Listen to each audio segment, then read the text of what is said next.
Như là đội hình của Văn Phú Quý đã update thêm mấy bé mới. Marcelo,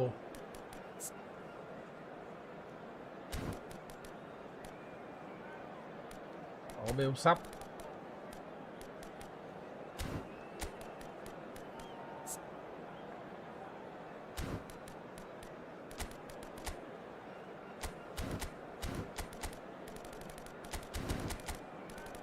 bên hai biên. Vậy.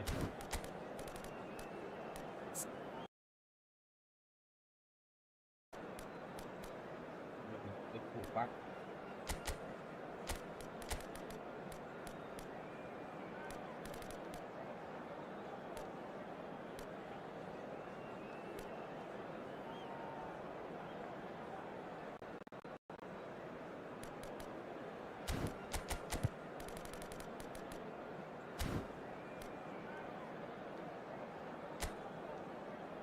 Rồi anh em nhá.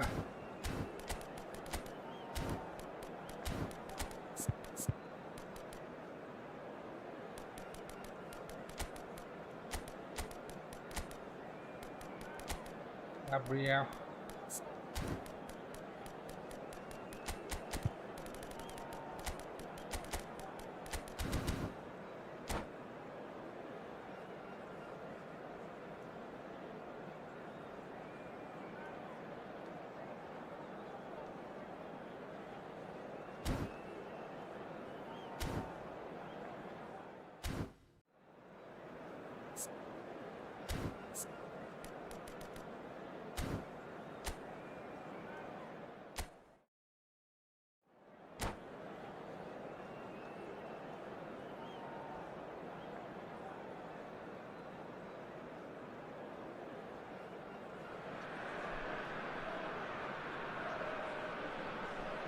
Hello everybody and welcome to today's match.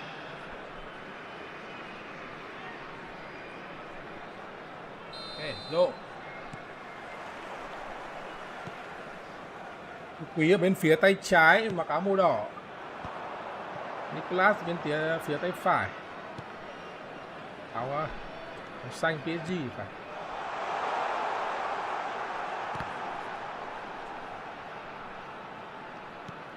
Thằng Gabriel đã ok phết anh em. Tạt bóng không được.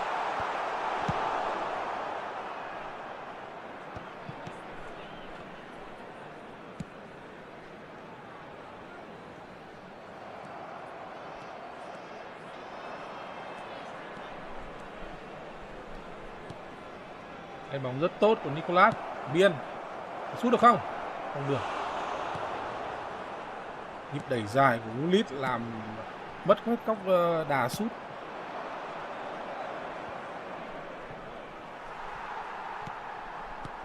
Trận này mình đánh giá là căng nhất của vòng 16.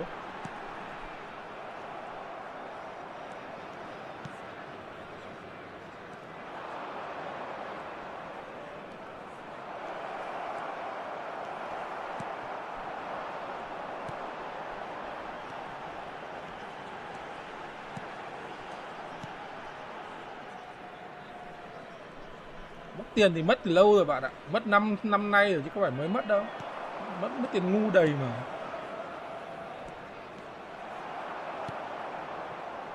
Con nào ngon thì là ngon thôi. Update cho anh em thôi. Đấy đã ăn thua gì đâu mà mất tiền.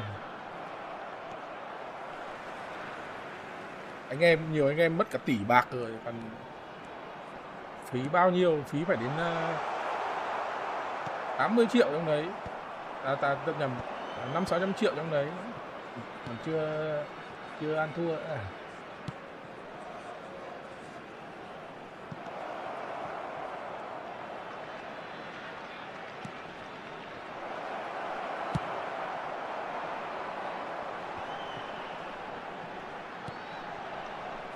Tiếng to lên tí.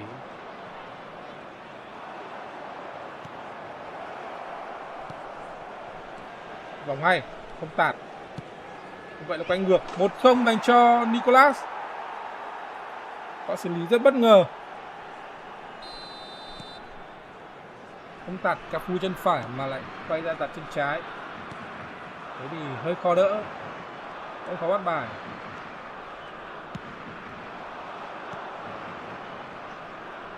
Nhưng có con bêu này mình thấy là nó chưa ưng lắm.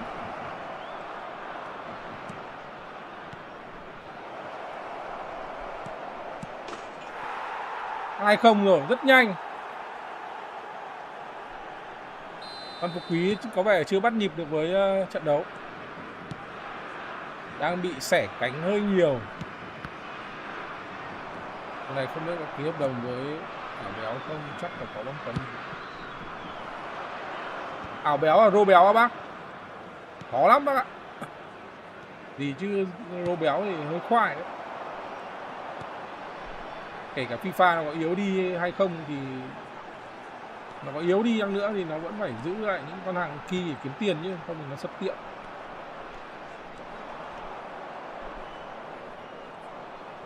Chỉ nói chung là PES thì chỉ quanh quẩn mấy con top 1 ấy thì mấy con cũ vậy thôi. Xong rồi thêm một vài con kiểu lạ lạ thôi, chứ còn mấy hàng kiểu khủng kia kiểu Rô Béo chắc là khó. Ấy kiểu với cơm manh áo của anh em ấy, làm sao mà có cơm manh áo của anh em đi kiếm tiền, làm sao mà anh em có thể để cho người ta lấy dễ được.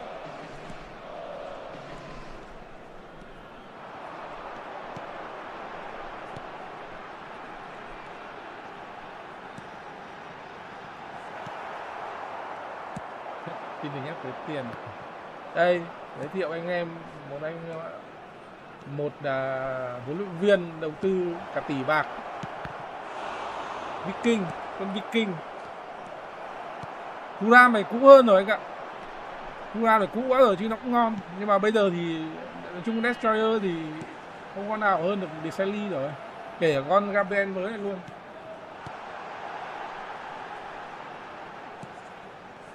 Em tiếc là không có Desali.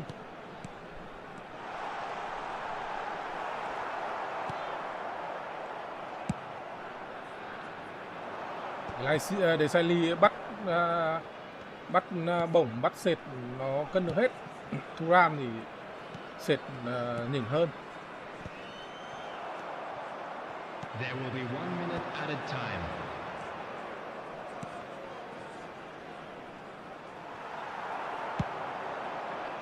Đồ chơi của Văn Phú Quý thì phải có một chút tinh thần, một chút điên để cho em ấy hưng phấn. Giống như trận đấu với anh trung sự mùa trước, phải có tí gọi là điên lên thì em nó mới thoát ra được hết. Đúng rồi anh ạ, Gabriel cái mơ. Nhưng mà nói chung là Gabriel dùng cũng ok. Trong số CB Destroyer thì cũng thuộc hàng top ấy. Liên hệ Mule.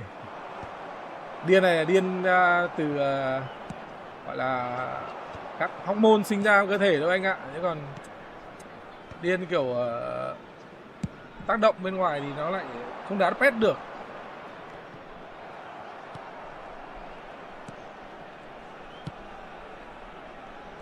Tiếc mình nhớ mình đá một cái kèo với ở Hà Nội với cả một game thủ tên là Leng.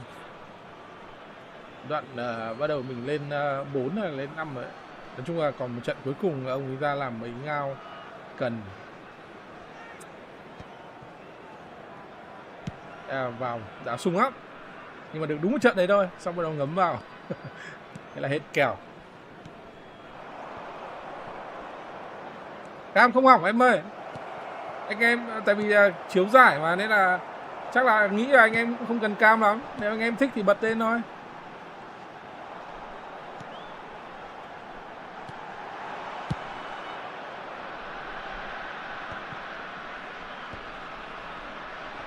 Quả Mule này thì em cũng không quan tâm lắm.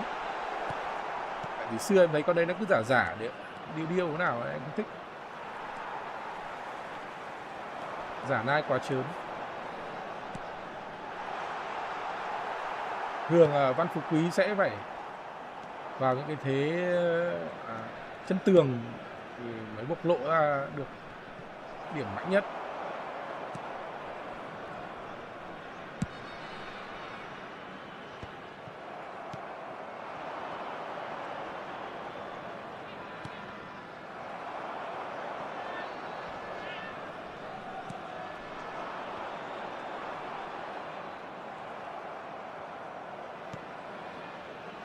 Anh em mà thích thì cứ bảo nhá, anh em mà thích bật cam thì cứ bảo, còn nếu không thì thôi, tập trung trận đấu luôn, đỡ tốn diện tích màn hình.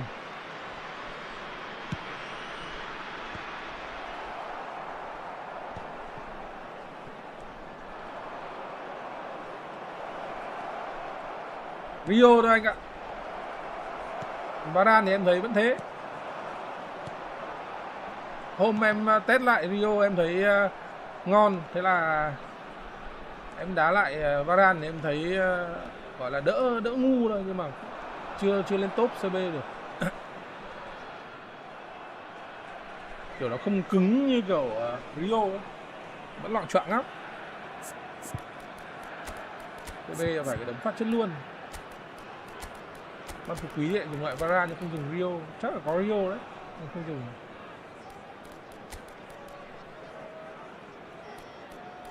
Các người Rio dày hơn.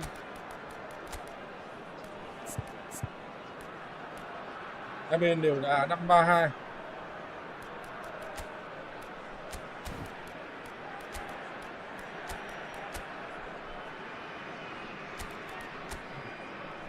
MU uống C1 nên Rio được bút. Varane cũng MU mà anh giáo.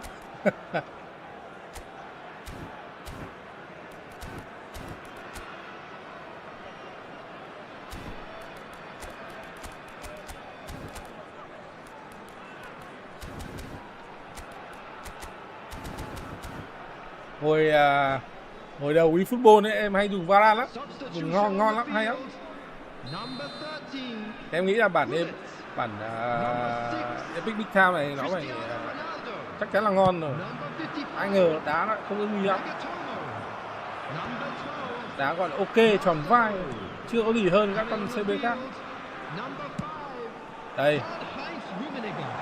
mới là những pha bóng của Văn Phú Quý nhưng mà ít người tấn công quá.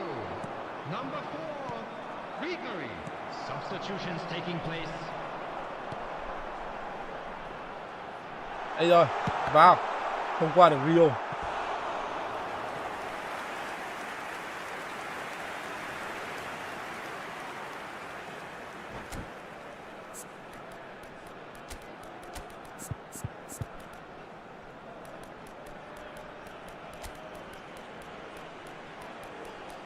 Rider Hazard vào.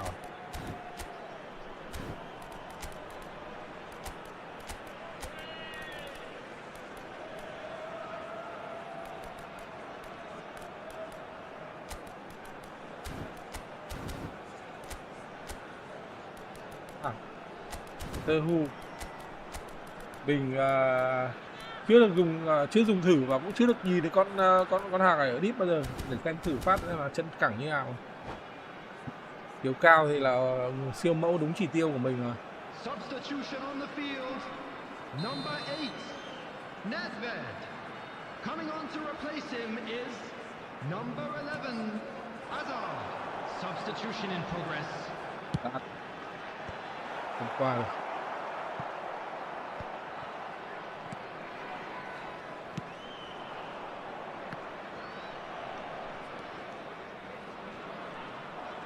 Temeyo em còn chưa vào xem điểm với thẻ thủng như nào rồi. Nói chung là con hàng ấy khiến em kỳ thị. Trông đá ngoài đời ngứa mắt vãi. Thật là mấy trận MC mất điểm vì nó. Đá chả giúp ích được cái gì. Đỡ có bóng còn nảy. Thua cả mấy ông Việt Nam. Cái nhanh khỏe nhưng mà lại không lắt léo để Doku gánh hết.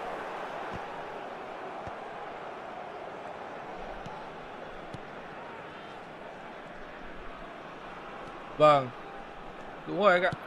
Nhưng mà nói chung là Đợt này em thấy nó cũng fix lại mấy quả S crossing rồi, không bá quá nữa. Bây giờ em thấy con nào tạt na ná nhau trừ bếch thôi, bếch tạt vẫn hấp bọt.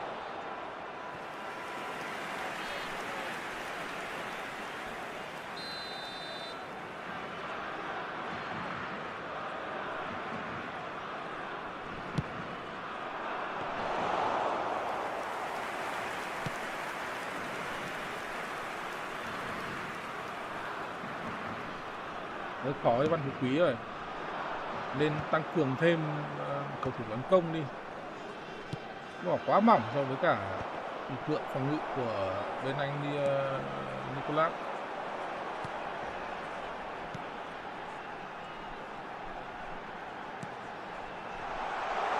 Mà sao không cho Ribery đá từ đầu mà cho Marcelo nhỉ? Mình đã thử Marcelo không thấy ngon lắm. Được cái nhanh dưới Ribery một trình.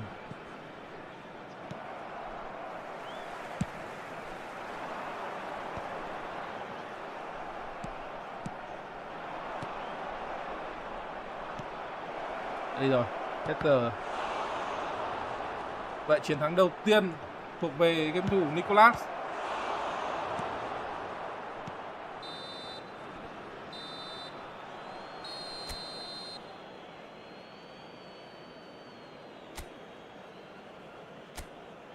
Dạo này em lại thích quả moment dribbling với cả magnetic feed. Bóng dạo này nó chuyển về hệ dê rồi.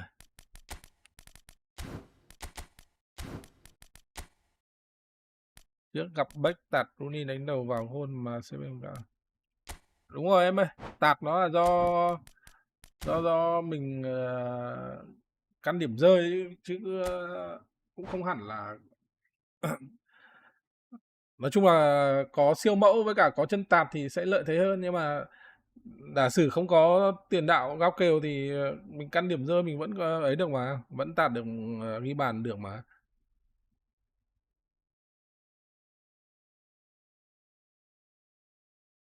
Hello anh Chen nhá. E thẹn đấy anh. Chấm là không nói gì à?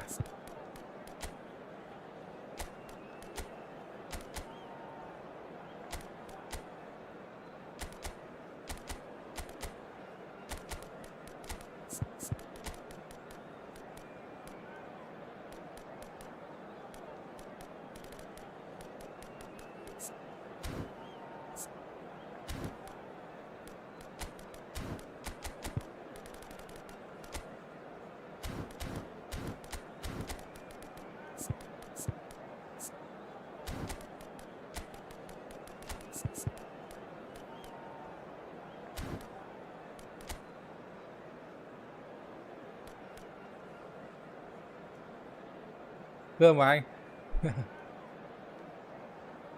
Sao anh không xem một tivi ấy? Mấy trận này xem tivi cho nó sướng. Đá đâu mà có phải xem ngắn đâu, xem dài mà, toàn trận hay.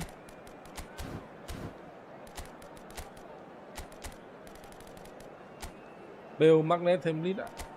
Bale cũng ok nhưng mà anh nếu mà con đấy để tiền đạo anh chưa không hợp lối của anh lắm nếu mà đá những trận căng.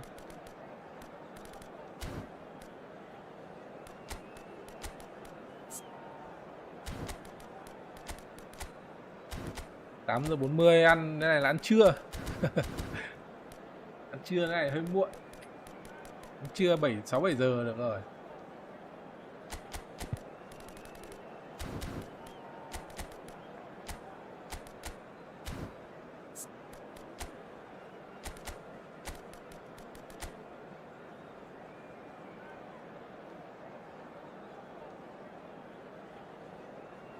Được đấy anh Huyền Đức ơi.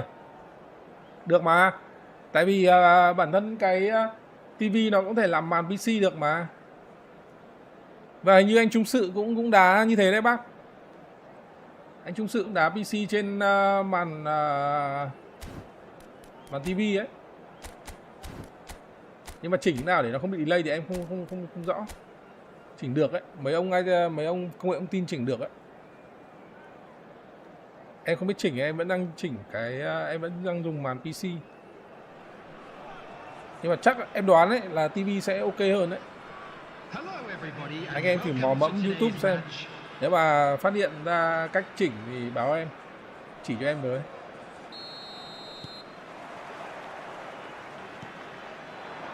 Đúng rồi em ơi, tùy lối của mỗi người ấy mà. Nói chung là cái game này có một cái hay là nó đá được rất nhiều lối, nhất là meta lần này khá đa dạng, bài vở gì nó cũng cho dùng được một ít, nhưng không có bài gì quá đặc thù của, kể cả tạp bây giờ nó cũng về kiểu 50-50 rồi.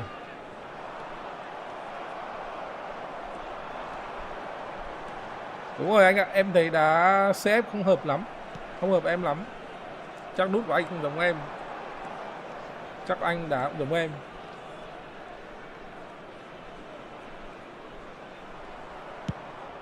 Mà cánh thì tạt lại không ngon, cánh thì dình vào mít thôi.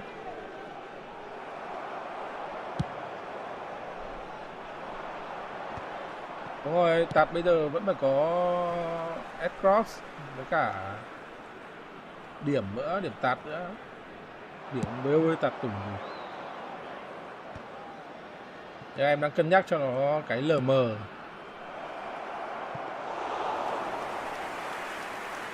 Hello Chaysin nhá.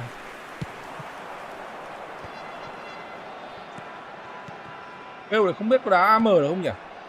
Đá được AM thì cũng ngon đấy.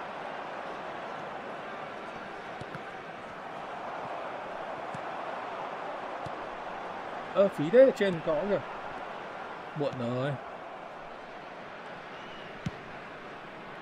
Quý vừa bỏ lỡ một pha chạy chỗ rất thông minh của Ronaldo. Đấy đang tiếc. Đấy chọc khỏi gạt, khỏi đỡ.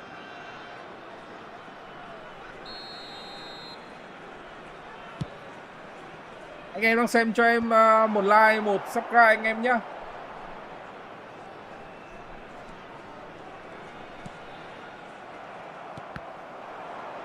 Đây đá giải dùng nhiều ít like, KPI thấp quá. Nhà tài trợ trách. Cơ hội Quan Phú Quý này, không bỏ lỡ mấy quả này đâu. 1-0. Hay rồi. Trận này trận căng nhất, để cho nó trận 3 đi cho nó sung.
Có vẻ đã có chút điều chỉnh đến từ Quan Phú Quý. Cái này mượt hơn rồi. Anh đá cả hai, nhưng mà có vẻ như là chắc là nó ball counter nhiều hơn em ạ.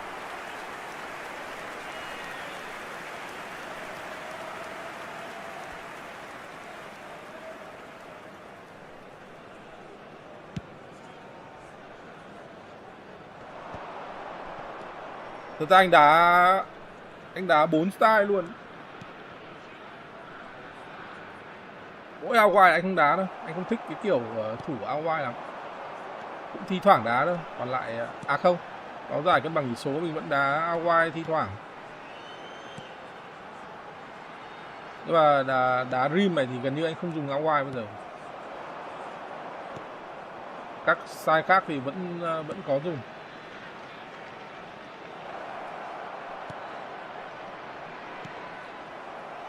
Post, quick, long ball counter với là long ball thường anh đều dùng.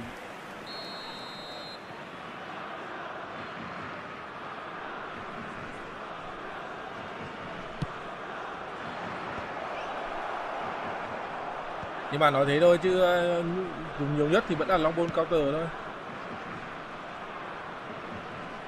Quick thì ngày xưa anh đá PS anh hay dùng hơn.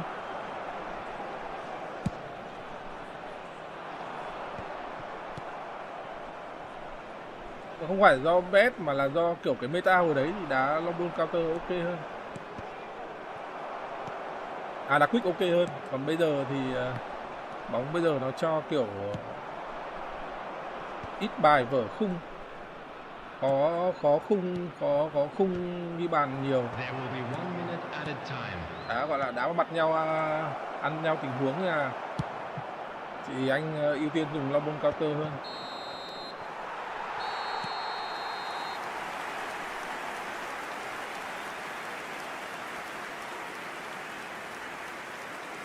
Kết thúc kỳ 1 tỷ số là 1-0 dành cho Văn Phú Quý.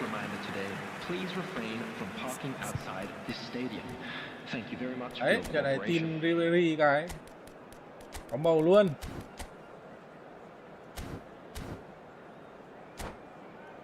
Ribery này nếu mà anh em mà đá kiểu hai cánh đều công ấy thì nó thủ hơi kém tí, không ổn lắm.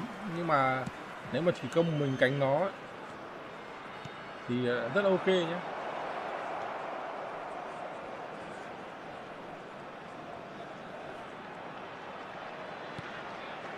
Rất hay, vào không. Quả này dạo này game nó fix chút quả được quả trăng. Đời Gattuso là chắc chưa có first Tham.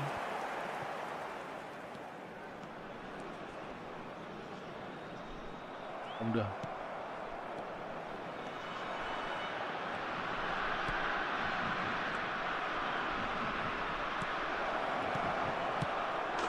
Không bị. Đúng rồi, không bị. Một đều dành cho Nicolas.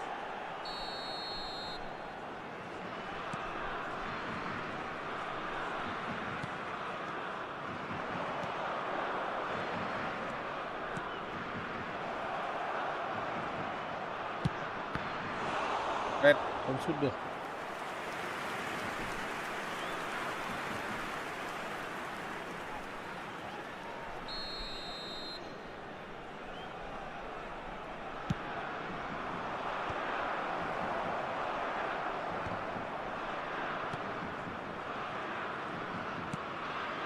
Như là Nicolas đã điều chỉnh chiến thuật sau khi kết thúc game 1 rồi. Tuyến 2 rảnh quá nhỉ. Hay quá. Khi đó là sút quả điêu thật. Bên trái của đấy mà bắt gôn không bắt được. Như vậy là đầu hiệp 2 thì Văn Phú Quý đã bị lội ngược rất trong vánh. Chỉ đó phải ngon dã man anh em ạ. Mình không có chứ không cái giải POT vừa rồi, phải giải 50 pick vừa rồi mình cũng cho vào. Mình có mỗi con Sidoc AC đầu chọc.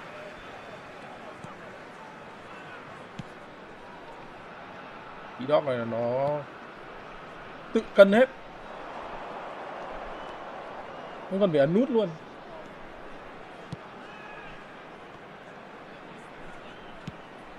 Hay quá.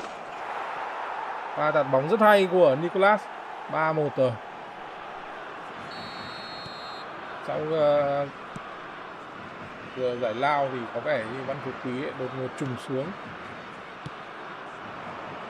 Phải như Nicolas đã tìm ra một cái chỉnh sửa một cái đội hình để khắc lại Văn Phú Quý rồi. Real cũng ngon anh ạ, nhưng mà đợt ra con AC mới này Real bớt bá rồi. Thì vẫn ok nhưng mà con của em nó cụ quá rồi. Nhưng em đá vẫn ok nhá, vẫn cho mình chính ấy. Vẫn đá được. Mà đá kiểu tròn thôi. Chưa thấy con CM nào hay hơn. Phạm Vũ rất hay, không được.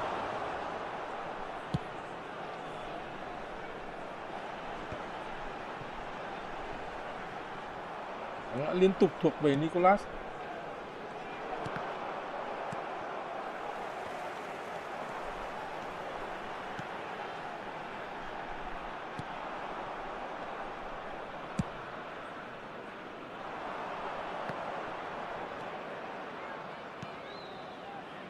Cách 2 bàn. Quý cần win một bàn trước phút 80 thì may ra còn cơ hội. Không được. Hoa ra này mà có quả blitz nữa thì ngon.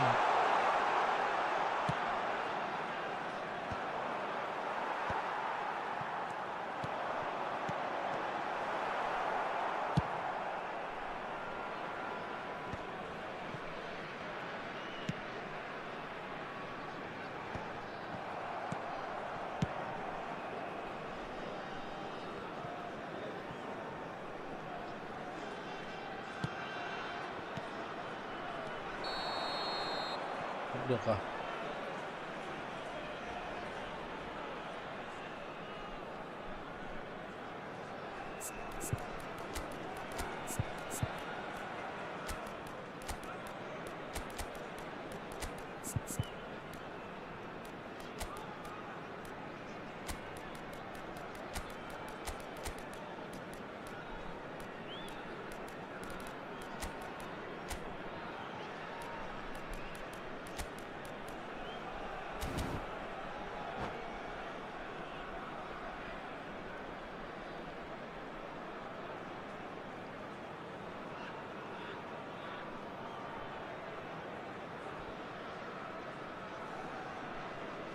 Substitution on the field. Number 17, Cristiano Ronaldo. Number 13, Ibrahimovic. Number 9, Hazard. Number 20, Figo. Number 10, Ribery. Coming on the field, number 14, Gullit. Number 18, Bale. Number 11, Nedved. Number 8, Messi. Number 12, Marcelo. Substitutions taking place.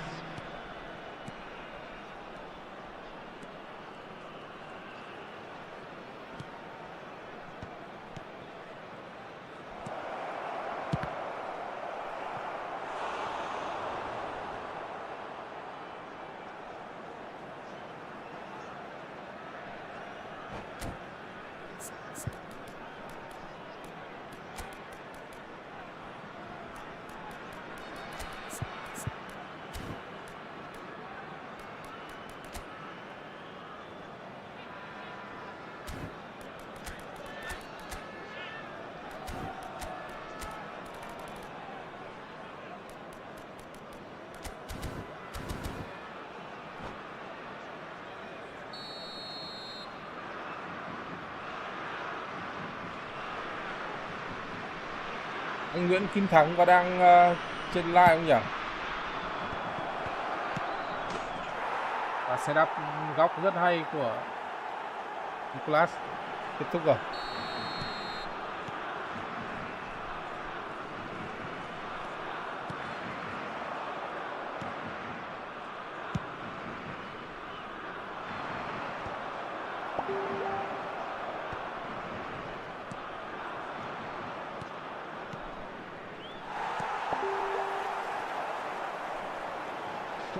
Added minutes has been indicated.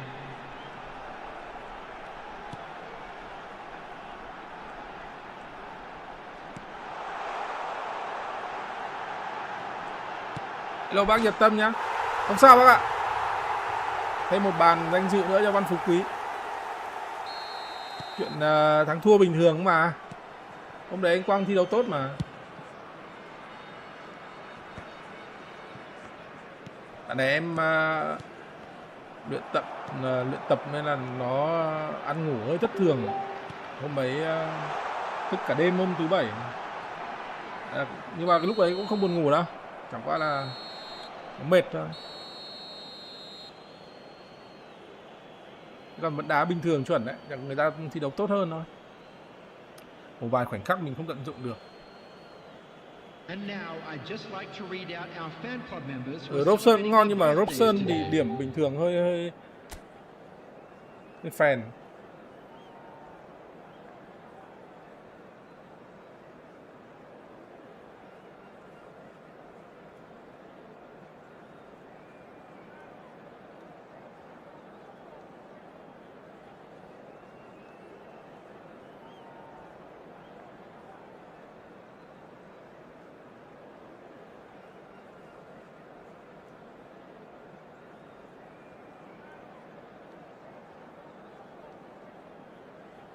Ok anh em mình chuẩn bị vào trận tiếp theo giữa Nguyễn Kim Thắng và Duy Mập. Nguyễn Kim Thắng này của team OBZ của anh Chọc Ca.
Ok, anh em đợi một chút, anh Duy Mập đang lên.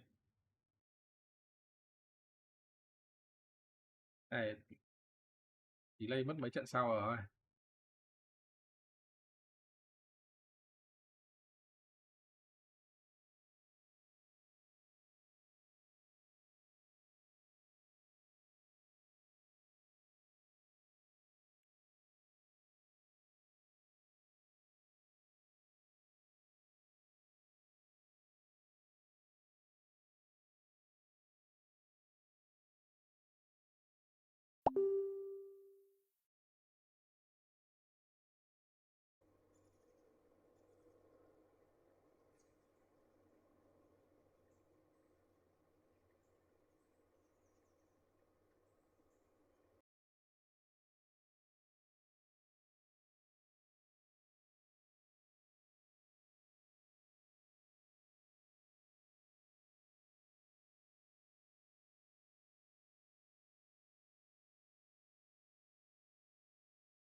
Nhưng mà ngoài tiền vệ yêu cầu cao á, ngoài vấn đề sút ra lại còn phải chạy chỗ rồi pressing rồi thủ với các kiểu.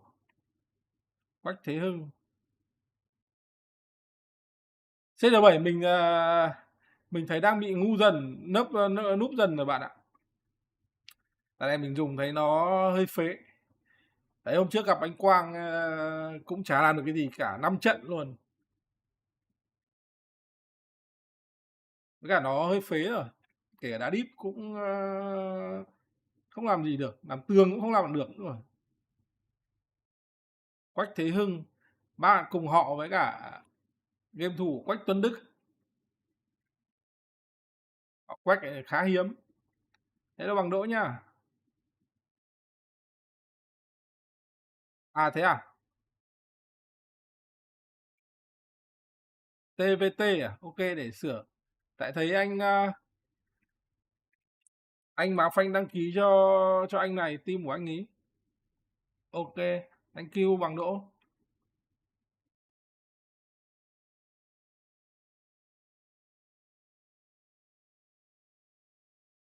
Ibra Big Time vẫn ngon đấy anh ạ, nhưng mà hai con em thấy nó hạ ngon kiểu khác nhau ấy.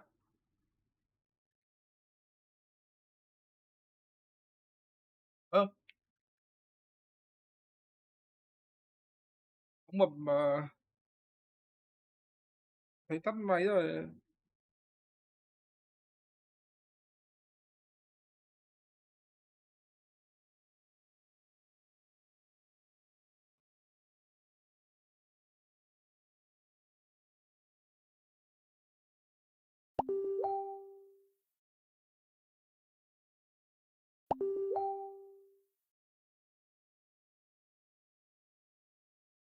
Hai con là kiểu khác nhau đấy. Ibra Big Time thì nó lại dẻo.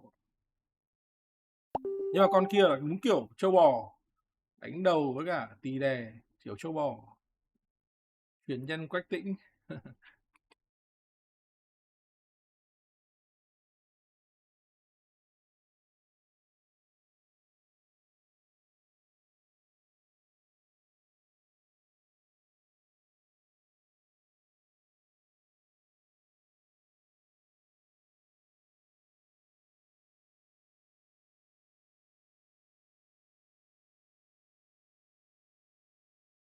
Em thì nói thật là em không cần thẻ sút, nhưng mà em cần nó phải nhanh nhẹn và làm tường được.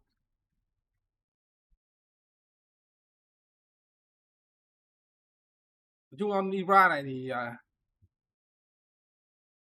không có gì để, chưa có gì để chê.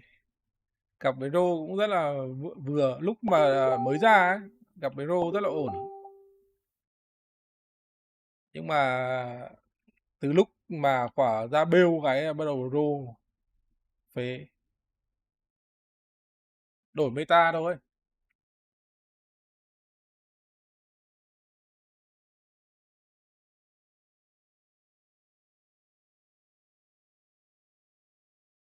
Khổ bây giờ đội chả có thằng nào CF mà kiểu cao nhanh, mấy con kia nó out beta hết rồi, vẫn phải dùng Rô.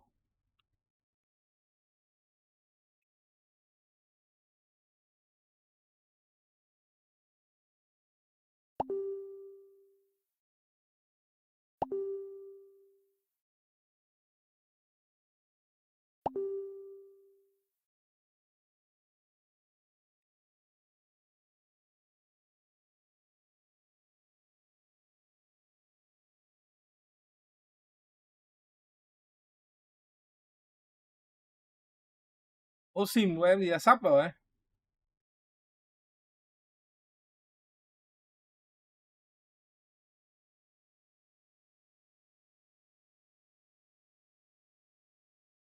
Anh Chen không biết ăn cơm xong chưa nhỉ? Ngồi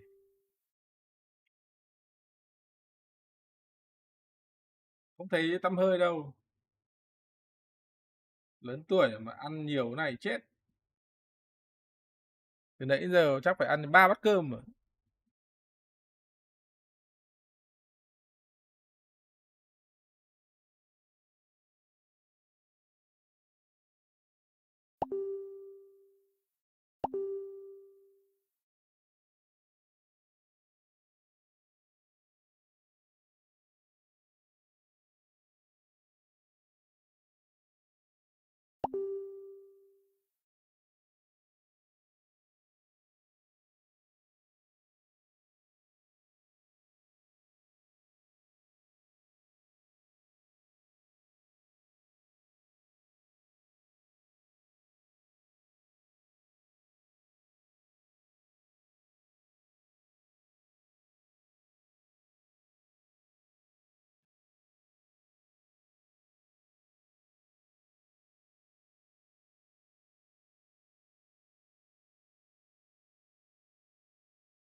Game thủ Duy Mập đang gặp vấn đề để login đang bị disconnect anh em ạ.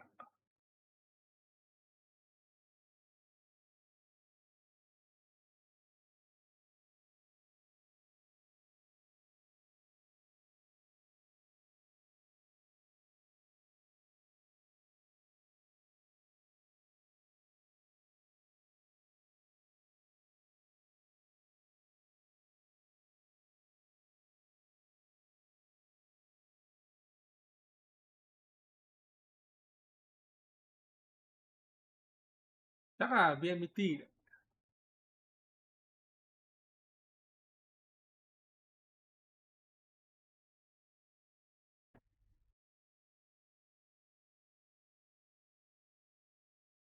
Có một mình bia, ba chai bia khó phết đấy bạn ạ.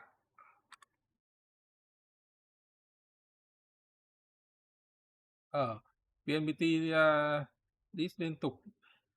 Anh cũng thấy một số anh game VNPT khóc. Nhưng mà kiểu đợt FPT cũng bị này. Chắc là mỗi ông một tí. Chắc VNPT đợt này xong cái là đến ông Viettel làm nốt.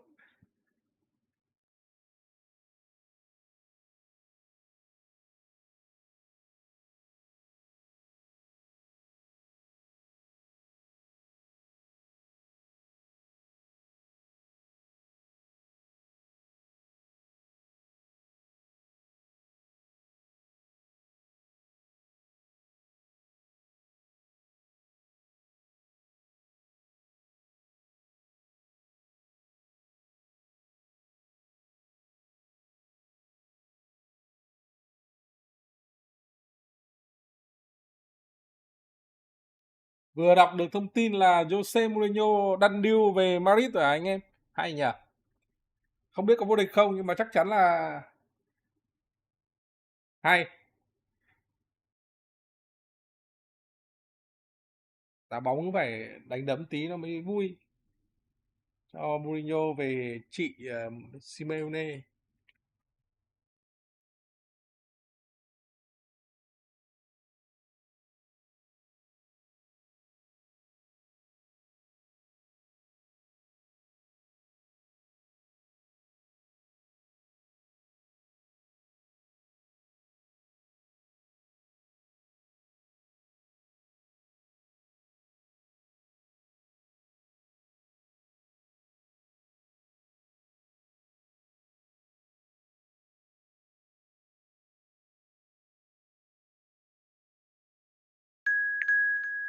Đây rồi.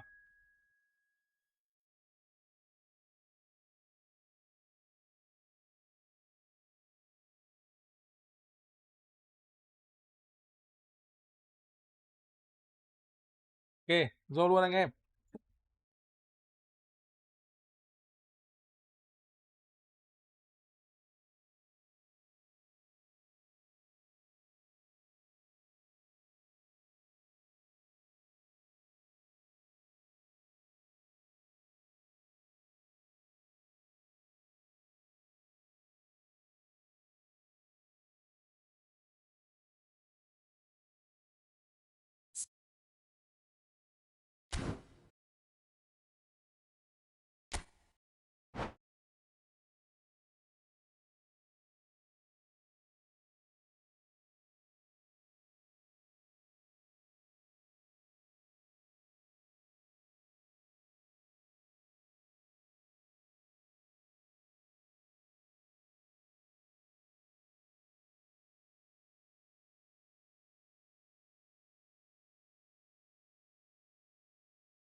rồi. 42 gặp 541.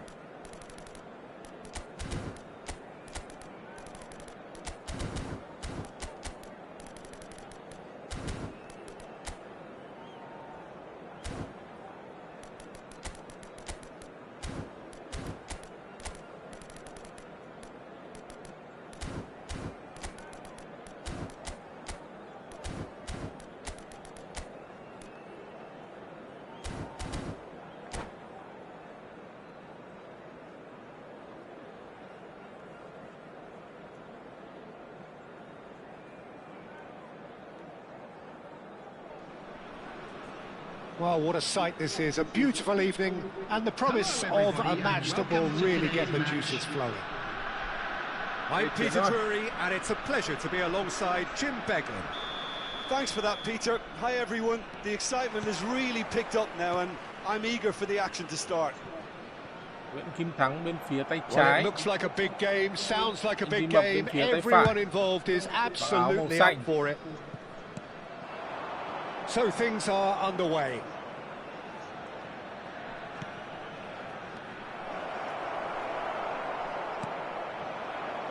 Jim, who do you pick out as the telling individual today?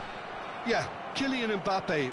There's nothing more frightening for a defender when he's running at you at full speed. He gets into a stride so quickly and seems to just glide across the turf. Rất But hay. when the goal's in front of him, he's also got that cool head that's required to pick a spot and finish everything off. Hard to disagree with that. It is the sort of situation he thrives in. Có đấy bác Nhật Tâm ơi. Nhưng His mà positioning was spot on. đợt này thấy bảo fix rồi. Nhưng mấy hôm update xong là bị Engages and forces him off the ball. Good làm running, một tuần đấy có strong dám and chơi purposeful. có lẽ đá đít tí nào đâu. No, not quite Không on phải the mỗi same PS đâu, wavelength. cả PC cũng bị các bạn. Do server Konami. Lam. Messi. Messi going face to face with his great rival. Wow, look who's involved. And it's made its way to him. There's a beautiful simplicity about this contest. Willing running on one side, dogged defence on the other. Another pass just keeps it ticking over. Some intricate passing, looking to progress the ball. Nguy hiểm quá.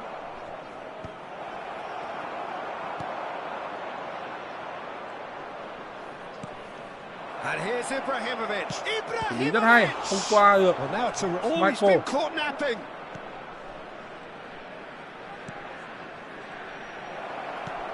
And this is Ibrahimovic. Yeah. Kong and Hanoi still without a single shot on target. It's a pretty loose pass. Nhưng mà vừa bị luôn các bạn. So deservedly decorated with praise and Thì là glory. restart máy, nó bị kiểu There's a sharp logout little ball here. logout tài khoản That Konami ấy. pass just didn't quite work. Oh, this looks sharp.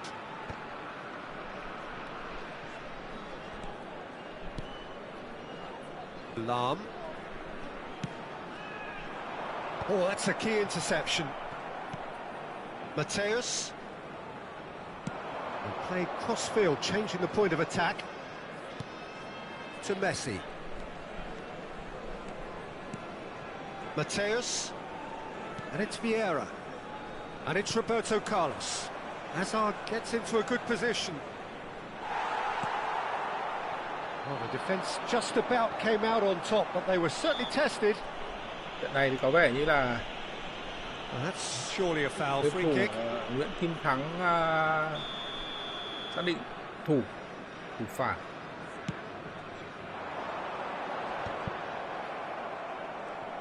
Kinh nghiệm của mình không biết anh Duy Mập Just có more xử than lý 15 được minutes till half đội time. hình này của anh Kim Thắng không? Well read, and the danger is averted.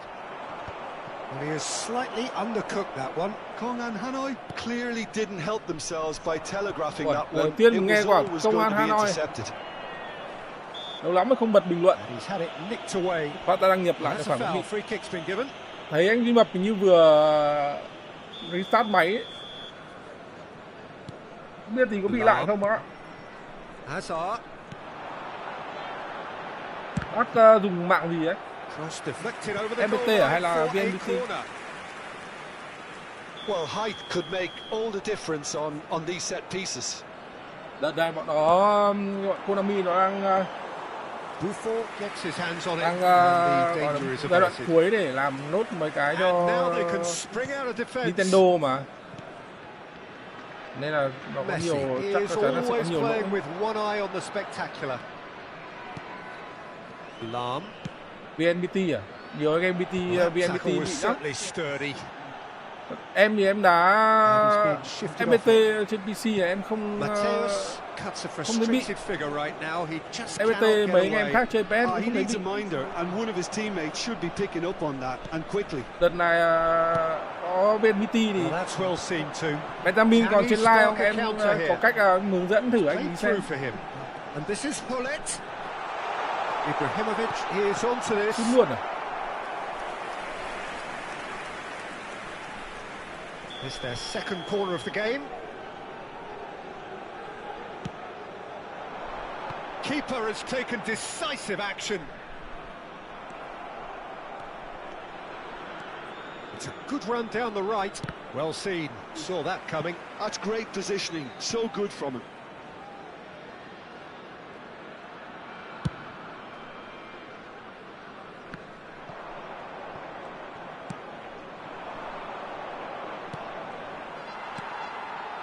Lam is looking to influence the game from out wide. Có thêm gói game booster à? There will be Mateus. Như là one 25k một added tháng đấy time. nào? Now it's Mbappe. 50k. Seedorf. This is a promising build-up. Azar. And that is the end of the first Để half. tên tay lưng. So neither team were able to take the lead, but it certainly hasn't vấn been đề tên for tay the lưng. lack of trying. Some first half thoughts? Well, simply put, Peter, they haven't been good enough to trouble the opposition. They need to play with more courage in the second half and a lot more intent. So both teams still stuck on the starting blocks here, 0-0 at the break.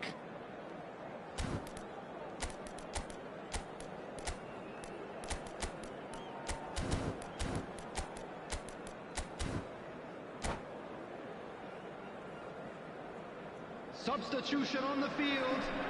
Number 8. So off we go again. Number 17. Kong and Hanoi Azar. really can Number count themselves 3. lucky not to be behind Maldini. at half-time. Coming Couldn't on the really field. work out what they were trying to do, actually. 21. Letting themselves Pirlo. get dominated like Number that, 9. it's very confusing. Eto. Number 15.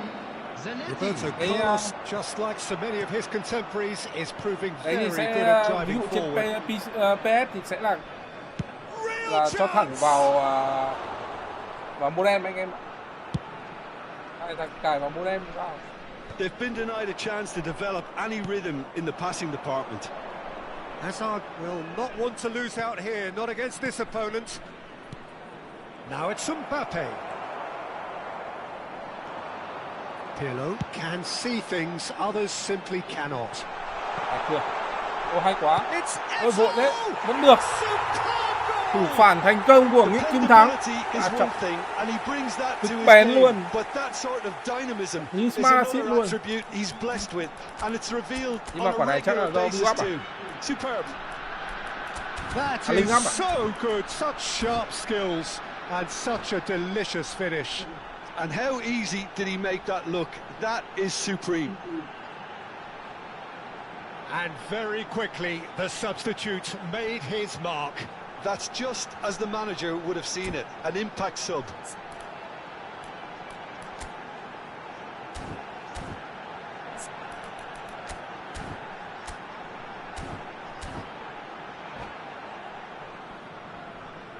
Substitution. Paris Saint-Germain choosing to make the first change.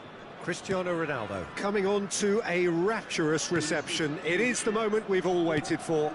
Now, that's what you call a luxury addition, to be able to summon someone of this calibre. So the first goal of the game. Listen, when it comes to goals, Peter, in this team, he's always the #1 contender, and he's done it again. That dugout has had some relief at least, but now the harder work starts. They've got to push for more. In by Eto! He will be livid with himself. Well, there's always that risk, Peter, when a team commits too many numbers forward. You can't help but leave some gaps at the back.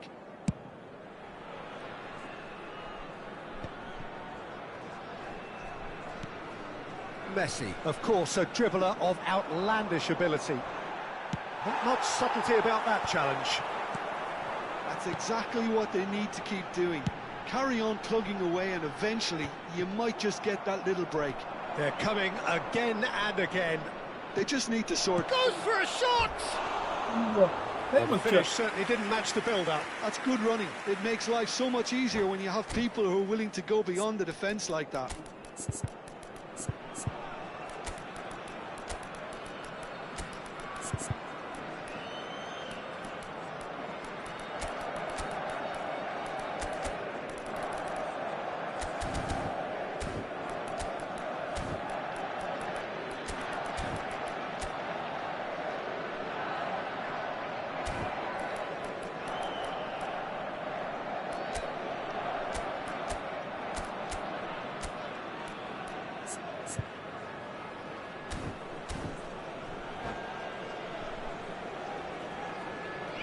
Substitution on the field. Number 11. So changes afoot here, and from both sides. Coming on the field is number 99. Araujo wins the duel this time. Substitution Your taking impression place. so far, Jim? Well, I'm inclined to feel that if I was in that dugout, I'd want the players to get on the front foot and grab another. Just try to make this one safe. Collar with the slide tackle there. They've got to make this nice and quick. Pirlo is always scanning the pitch for targets. Nicely worked. Defending of the desperate variety. Kong and Hanoi still have the cards to affect this game. Hello And bác. he welcomes it in. Now can he ảo find nha. a finish? Hay quá. Một đều rồi. He's got a goal! Pha xử lý rất hay của Duy Bập. There seemed no way back, but they are level. Nhịp đắp thoát xoạc. Oh, how's that for a class finish? Well, he's a defender's nightmare. You try to send him one way, and he just slips the other. After 70 minutes is number 7. Đâu bác ấy không đá năm 32 đâu anh ạ. Cái đá năm 41 từ đầu ấy, rồi mới chuyển đấy, năm 32 đấy.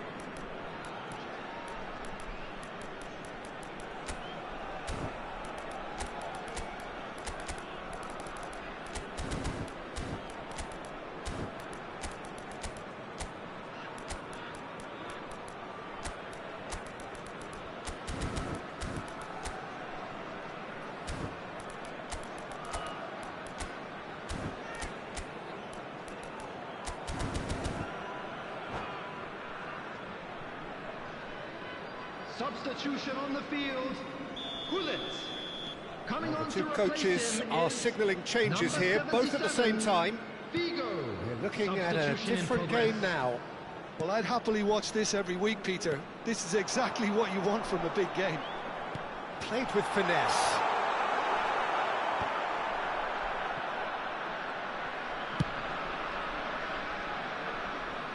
Roberto Carlos. Kong and Hanoi will have one further opportunity to make a substitution after this, their latest change. It's Roberto Carlos. Oh, really well played. Roberto Carlos. And it's Bellingham. Now that looks Cristiano Ronaldo! Đấy quả. It's Sút run khung loose. đấy Who's lại going to hơi get there? khó. Oh, what has happened here? It's a good-looking delivery. Leicester can get it clear. Out towards the flank. Lahm clears without hesitation. Gives it back. Hullet. Drive and Hay quá. Hullet!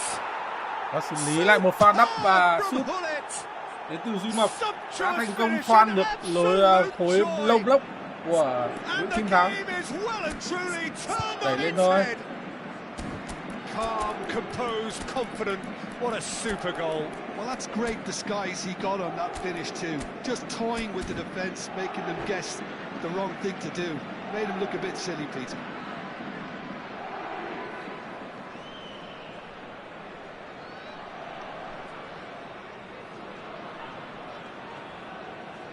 Substitution on the field, number 6.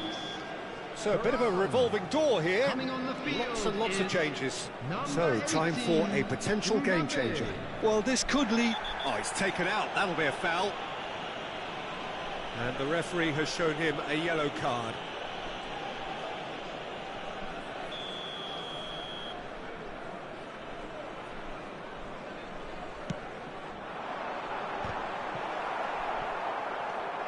He won't be happy with that one.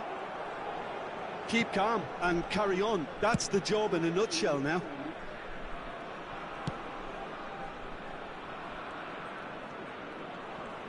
Opts for safety.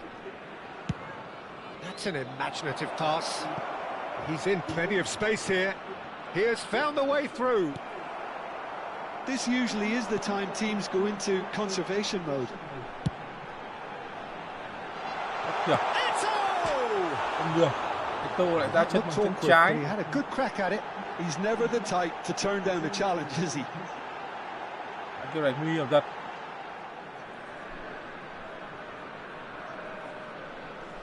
Khả năng là bác này đá smart assist.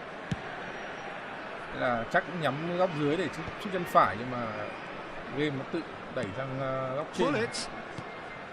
Roberto Carlos. Oh, he's found support out wide, and he's picked it up out wide. Roberto Carlos. That was lovely, that. There will be 5 minutes added time. Bullet. And this is Ronaldo. Backward it goes, and he's in on goal. Được. No way through. Vẫn Closing thuộc in về on goal. phía Duy Mập. That's a sharp pass. Liên tục mất bóng Long phản công. receives it in a good position here.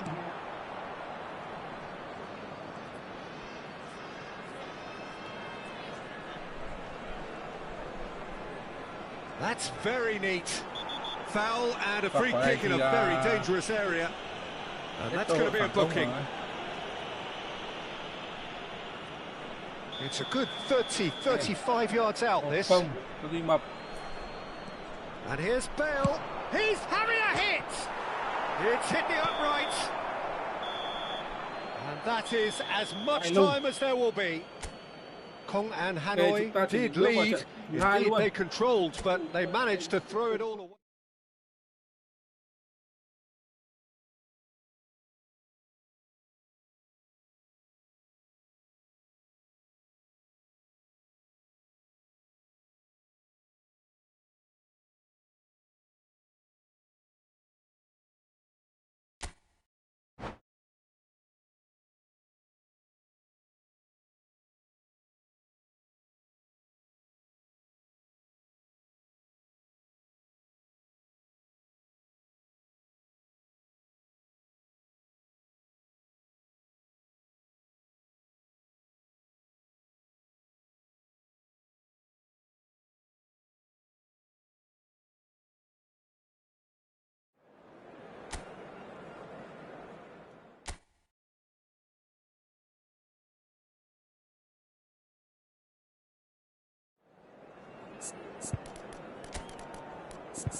Well, what a sight this is, a beautiful evening, and the promise of a match that will really get the juices flowing.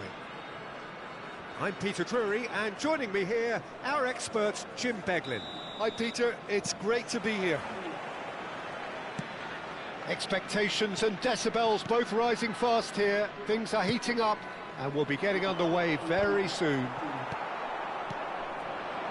So we're very much on the way now.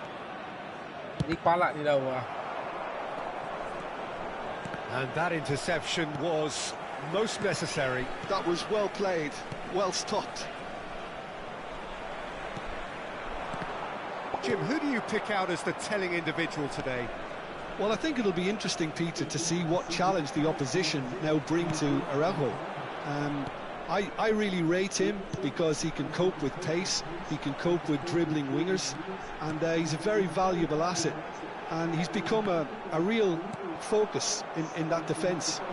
No argument from me on that front. It's easy to see how his presence alone affects both sides. And here's Azar. Roberto Carlos kept his eye on it, and he's there. Messi. Paris Saint-Germain are looking to break at pace. Mbappe. And he has been fouled there. A quick look, thought about cutting inside. Oh, good effort! And that's what you call inspired goalkeeping. Ibrahimovic clearly thought he had the beating of the keeper. And that's been won straight back. And it's Ibrahimovic, played back. Well seen, saw that coming. He read that really well and stopped it. Now it's Ibrahimovic. Kong and Hanoi still without a single shot on target. Played out towards the right wing. Pullet always looking for that half a chance. Hefty. He's been bundled over. That is a foul. No second thought, a straight red Tiếc cho card. anh Kim Thắng. So seemingly that was deemed a denial of a clear goal-scoring opportunity. Yes, sadly he knew exactly what he was doing and he had to... Roberto Carlos! Tremendous from Roberto Carlos! Một không cho anh Di Mập. Oh, it really is a finish of the highest ghê gớm order. ấy. A true beauty of a goal, so brilliantly executed. Well, he made it look effortless, clearly a training ground perfectionist. You felt it was coming, 1-0. This is the perfect example of how to play with a man advantage. Move the opposition from side to side, wear them down, deserve goal. Short changes him with that pass. Hazard. If they want to counter, they could do with more speed. Ibrahimovic going after that. And they can counter here. Now it's Roberto Carlos. He has found the way through. Hazard. Oh, now here's an interesting matchup. Back when it goes. Mình rất thích xem các game thủ kiểu như anh Kim Thắng này, đá rất máu, rất chiến. Now it's Ibrahimovic. Messi, the player who needs no introduction. Out towards the flank. Approaching the half-hour mark. Looking tidy in possession here. Cho ông Michael không nhìn thấy bóng Nicely luôn. spread. Pull it. That's Vieira. Seedorf. The message is clear. None shall pass.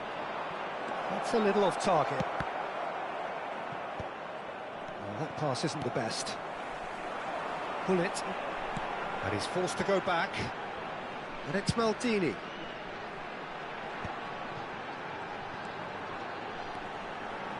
No outsmarting him this time. The ball has bounced loose now.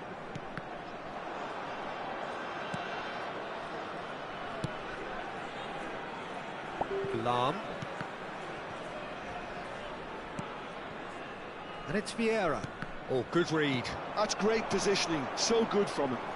Kong and Hanoi certainly could do with a positive spell for the remainder of this half, just to set the tone for what's to come. Đáp quả đấy. And Nhưng mà Messi! không được. Oh, split-second reaction. Messi actually didn't do an awful lot wrong, to be honest. Vieira. Seedorf. And the counter is on. Lahm. Messi. Hazard. Now he's running away. There's the shot. Đẳng cấp. Oh, what has happened here? Vẫn được lên tiếng nhưng mà không vào. Flagged offside. Xử lý Hazard rất hay của anh Mập.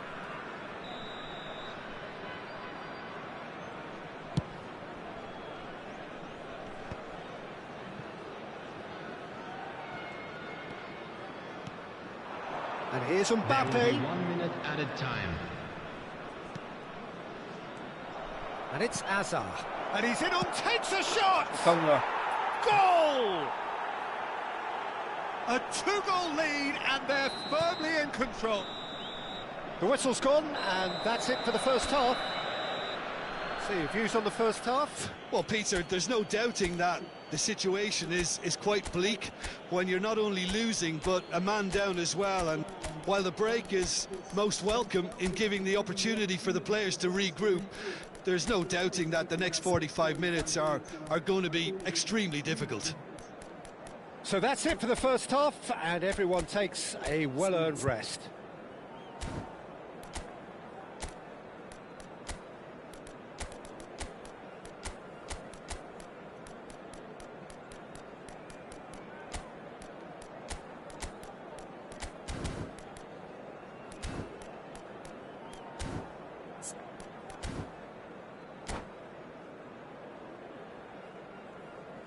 Substitution on the field. Number 3, Maldini. Number 8, Seedorf. Gullit. Coming on the field, number 15. So we're underway for the second half. Number 21. I think it'll be fascinating to see how they're going to change their approach here. They have to go for it and try and pull one back, but they also have to be aware that going 3 down will probably seal their fate.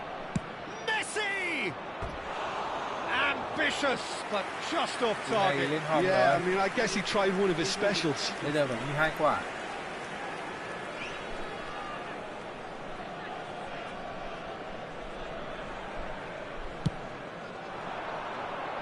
Hai quả thiếu người nữa.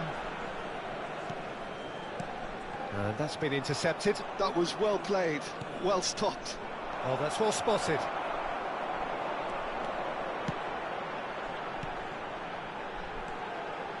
A temporary retreat here. Not a lot more he could do there. He's chosen to go back. Lahm. Cross to the back post. And the assistant referee rightly gives him offside.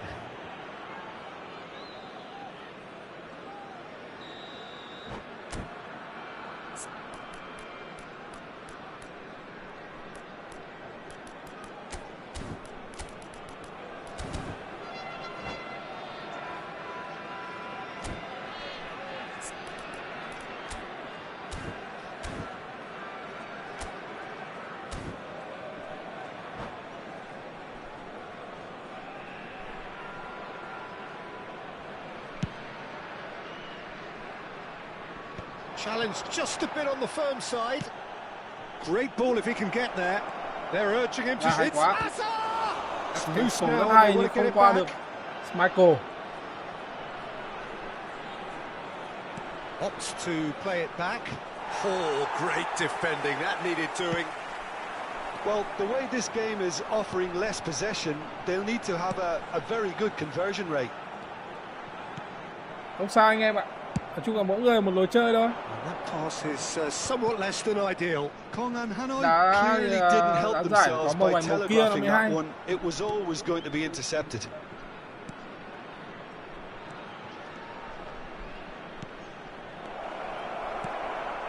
Hazard. Now it's Ibrahimovic. Eto'o. That's the keeper's ball. Giải là để giao lưu học hỏi lẫn nhau mà. Kong and Hanoi are of course in a position to go to the bench should the need arise. Ok hơn, tốt hơn thì sẽ gặp khó thôi. Mateus, the man that is tenacity personified. Kết quả thì anh Duy Mập vẫn đang That's an excellent interception. xử lý được đội hình này mà. Well, the ball just didn't work out for the run that he made. They Đúng should rồi, have done a mỗi người lot một lối better chơi there. thôi. The final ball was very Như poor. ông Atletico với ông Arsenal ấy. That's a cute ball. Bắt mấy ông ấy đá đôi công với Bayern với PSG thì đá ra Ibrahimovic được. currently being consciously targeted. Yeah, better communication and lots of contact seems to be the route to quietening him Mình lại down thích now. kiểu nhiều màu như thế, đá phải kiểu bằng mọi cách chiến thắng thế xem nó mới sướng. Còn chưa chắc hai ông does have his name hai on ông the cao score thủ sheet, đá of nhau course. mình xem đã sướng And bằng. this is Ibrahimovic. And it's Ibrahimovic. Some intricate passing, looking to progress the ball. And here's the chance to counter. That's an imaginative pass. Well read, nice interception. Lam. So what can they make of this? Nicely weighted ball. Now it's Trong màu Eto. này có vẻ phong độ của anh Duy Mập Yeah, đang we get to see trở this lại more đấy. and more. Bullish header! Rất Firm chuẩn game rồi header, đấy. just off target. And he did so well to get himself there. What a good effort.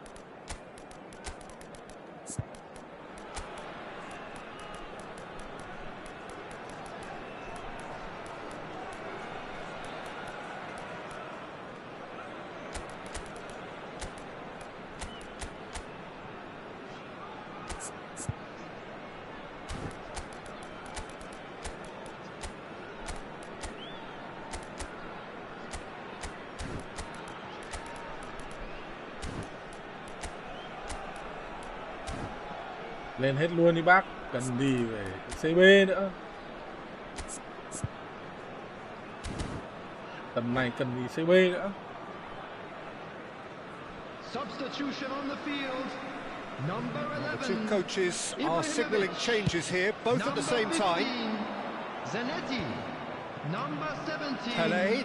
Hazard. Coming on the field. Number 99. He's got plenty of space out wide here. Hôm qua Elite, hôm qua được. Save from Peter Schmeichel. Figo. Good looking ball. Substitution. It's a really well measured ball.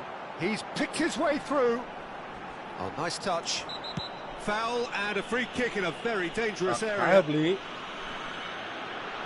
Cũng cho Kohler được quyền hoạt động.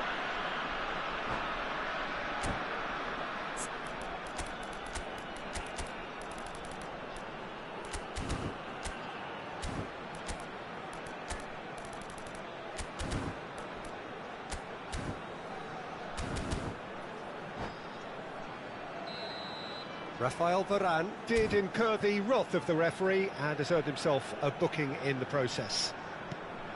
Over to the right flank. And it's Lam. Lam just loves to go forward whenever he can. Now it's Hullet. Pele. Oh, the movement is slick, the speed is slippery. The defence, though, able to hold on this time. Real chance! Không được. Off the post! He's trying to hit the front line here. How many interceptions have we seen now? Someone's got to up the quality and set an example. That has ended up in no man's land. This is the time you need that Thích làm pace. khó Kohler quá. Figo. Lam. Beckham. Đã tội. Swings in across. Varane tries to clear. Oh, it's a nice idea, but the execution was lacking. It's Pirlo. Vieira did well to step in there. That was more than necessary. Bale, who is rarely short on confidence. Pele. Oh, that's fabulous. And he whips it in, expertly cut out. Shot, surely! Relentless! Just relentless! With fun and fury, they continue to do their thing. And a trademark move ends with the inevitable classy finish. Well, it's an example. And that will be it. Well, that was thrilling. A game of champs and chumps. Ok, chúng ta chuyển luôn sang cặp đấu tiếp theo giữa ALNHZ và CFT Tutu, một trận đấu rất hay.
Well, what a sight this is. A beautiful evening and the promise of a match that will really get the juices flowing.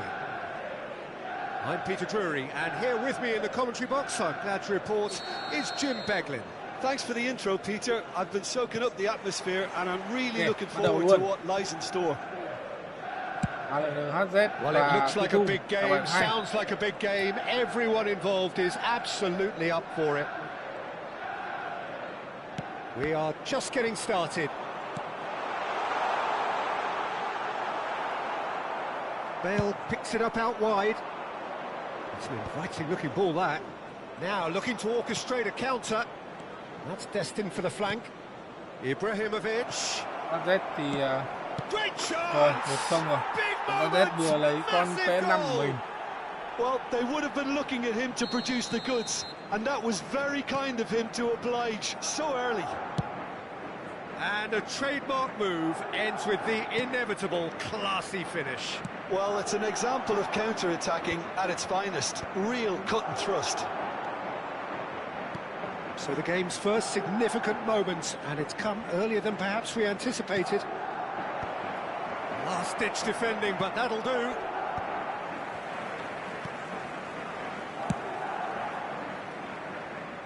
Tanucci.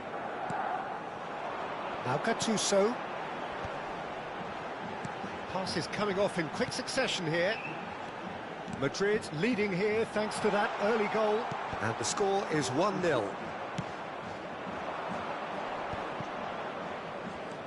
Jordi Alba. That has been cut short. Seedorf.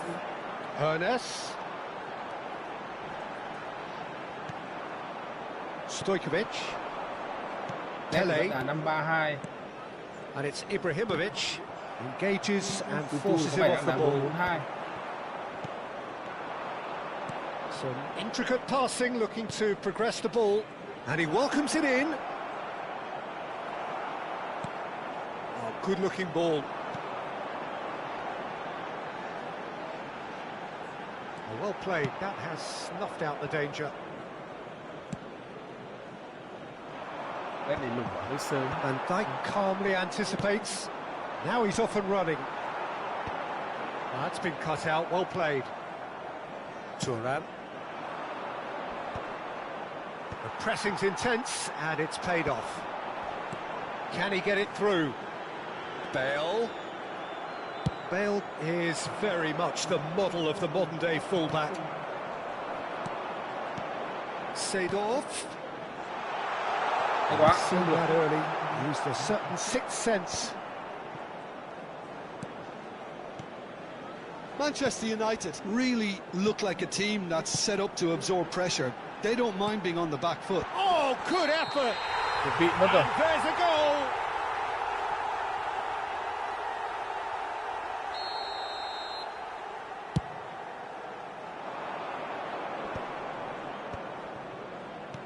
Oh, good read. He read that really well and stopped it. Hernes, and he's been shifted off it. That's a sharp pass.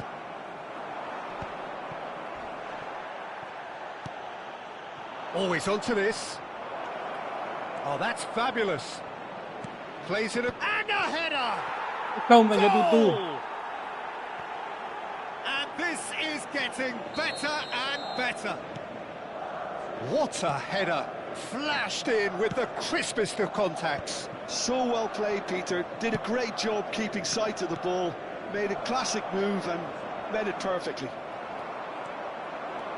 So that's two now without reply. You can really sense how important this goal was for them. They needed it. Now they have it. Pirlo. Jordi Alba is always looking to play quality balls. And he whips it in. Chiellini clears it away. And that interception was most necessary. That's great positioning. So good from him. Madrid looking forward to the break after some very good work in the first 45 minutes. Lại biệt vị rồi. Towering header! And the assistant referee rightly gives him offside.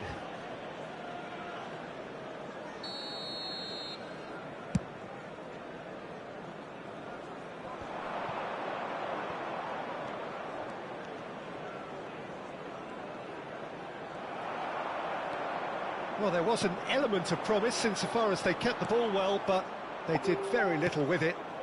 And the pass is intercepted. Seedorf. Is there any real chance? Một bàn gỡ cho HZ. Fantastic from Clarence Seedorf. Ảnh ghi bàn là Sidon. Really is a finish of the highest order. A goal at a really telling moment. The lightness of step, the sharpness of movement, the certainty of finish. I'm not making any apologies, but I was willing him to supply the finish, and he came up trumps. Just one in it now. Well, It's Ibrahimovic! And that's what you call inspired goalkeeping. That's very, very good. You can't ask for much more than that. Well, look, they know they've got a height advantage, and it's time for them to use it. 2 added minutes has been Gattuso indicated. with the clearance.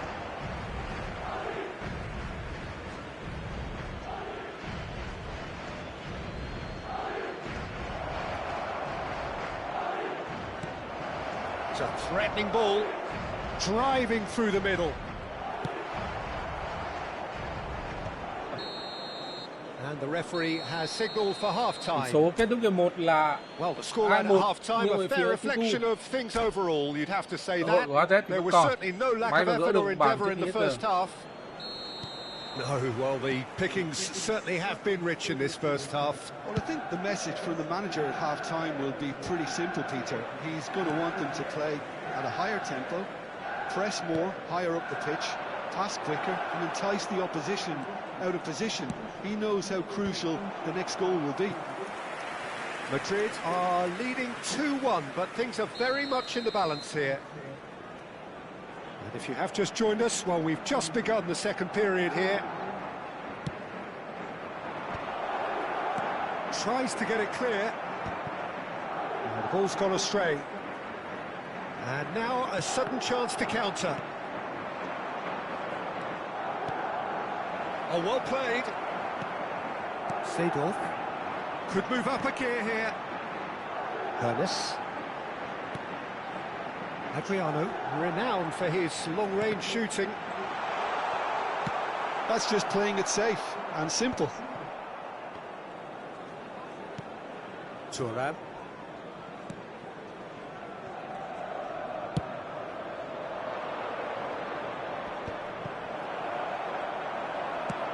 Great vision. Adriano has it in a wide position. Hình 5 hậu vệ phải. And the shot! Không được. Well, he got rid because he was under pressure. Well, he certainly wasn't in the mood to take any risks. Ferdinand. And it's Gattuso. Không, vẫn là 4 hậu vệ. Thuram này vẫn là That's been intercepted. That was well played, well stopped. Chiellini. So we've reached the hour mark. Now it's Ibrahimovic. Well seen, saw that coming. He read that really well and stopped it. Looking to play him in. Ernest. Không được. And they can clear it away. Manchester United really are going about things in the right fashion, Peter. It's great to see. They're coming again and again. I think they just have to keep forcing the issue and they'll get clinical.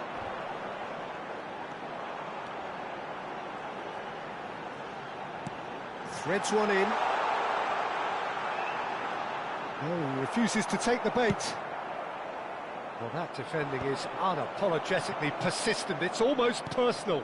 And it had to be. Stood up well to him there. Look at this. Ibrahimovic! And that should get the job done. Pirlo. Oh, there's a probing ball. Pirlo does well not to be outdone there. Cristiano Ronaldo being hunted in packs. Yeah, and if they're going to try and stop him in this fashion, Peter, they're going to really test the referee's patience from here.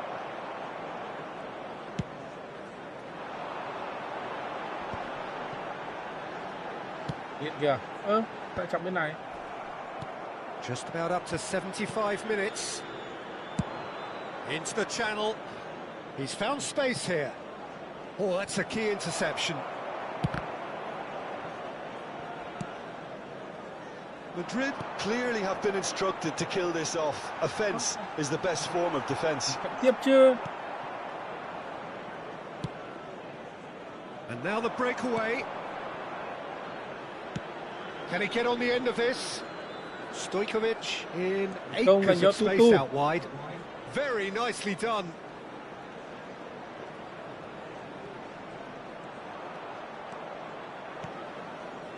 And it's Pirlo. Ibrahimovic. Không được. Không tới được.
Substitution for Manchester United. Corner number 3 coming up.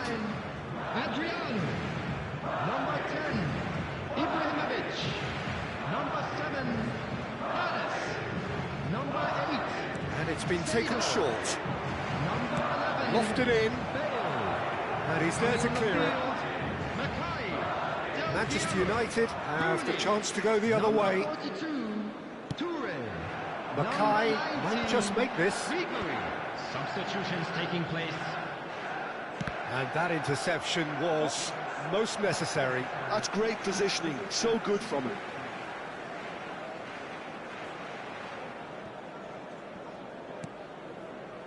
Chiellini. Hơi cẩn thận đến từ Ferdinand, tầm này. always Vẫn a thôi. very imposing presence at the back. Tries to pass it through. And here's Rooney. Cọc. Chance to deliver. Đạt được đấy. Impressive jump. Không được. Firm Mà header cày. just off target. He did Cân so đi lại đánh well đầu ra there, it's ngoài. just a shame about the accuracy.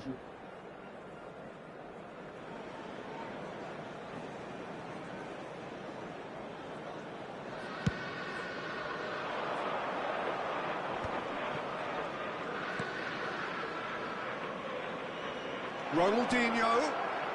Oh, that's neat. And he's in on goal. Well, it's probably safe to say now, Peter, that it's going to be all about game management from here. There will be 1 minute added time.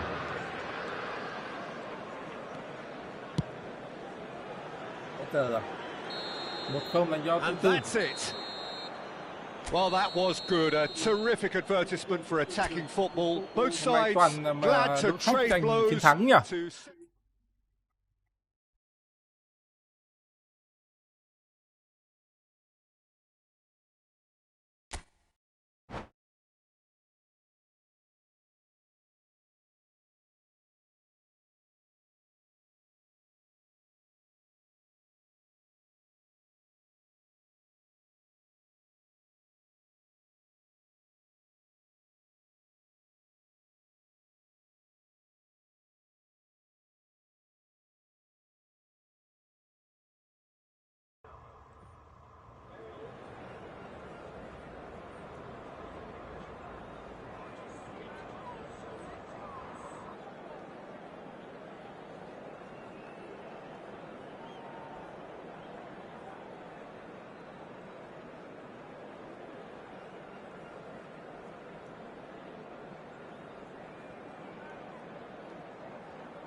Welcome to those who have joined us all here on a beautiful, clear evening. The conditions contributing to a fantastic atmosphere in the stands. This really is the place to be. I'm Peter Drury, and it's a pleasure to be alongside Jim Beglin. Thanks for that, Peter. Để Hi bước vào trận everyone. thi đấu The thứ excitement hai, has really picked chung up kết now, của and I'm eager for the action to start. There's nothing quite like match day, especially here. This crowd doesn't do ordinary, and we should be in for something very special. Things already rolling. Now, what about this cross? Well seen, saw that coming. That's great positioning, so good from him.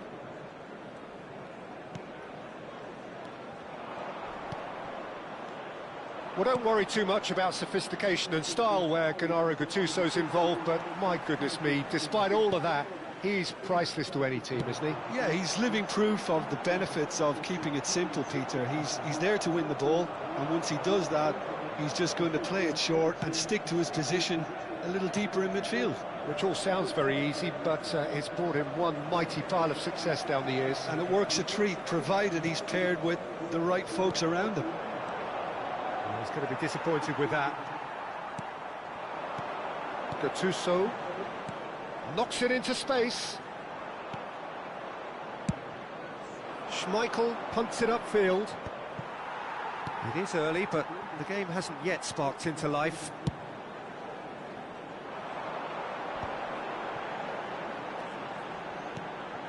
Adriano. Schmeichel gets his hands on it, and the danger is averted. And no, that was never going to make it.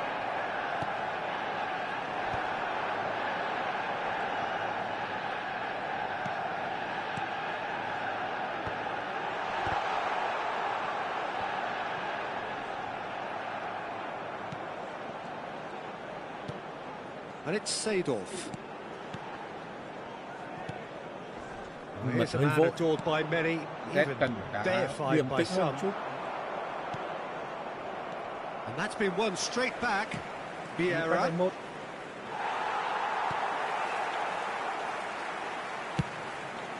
Long ball by the goalkeeper. Oh, that's a key interception.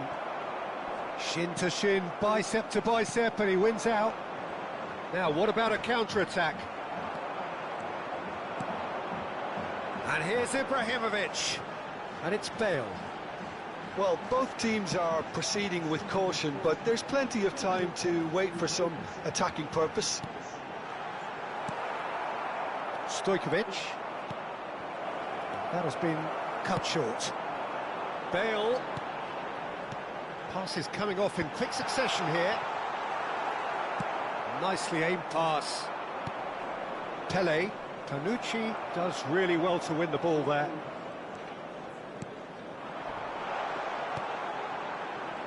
Looking to pass their way up the pitch. Space for him to turn and look. Cross in, looks like a good one. That was well seen too. Good clearance. Ibrahimovic. Cristiano Ronaldo. Yeah, they were looking for a counter-attack. Vieira. Now it's Cristiano Ronaldo. Passing is crisp and sharp. And a chance! Không qua được, qua được xa. And he was there to get a vital touch. Well, someone's doing his job properly, Peter, that's for Phối sure. hợp rất hay của thủ They've tư. got a healthy number of very tall targets to pick out from this corner. That has earned a reprieve for the time being. Now it's Pele. Oh, such a clever touch. Manchester United are looking to go forward now. That's alert and sharp and very well played. And here's Cristiano Ronaldo. This looks promising. Decent chance! Là Van der Sar cứu. It's really well cleared. Adriano, renowned for his long-range shooting, and it's lofted through here.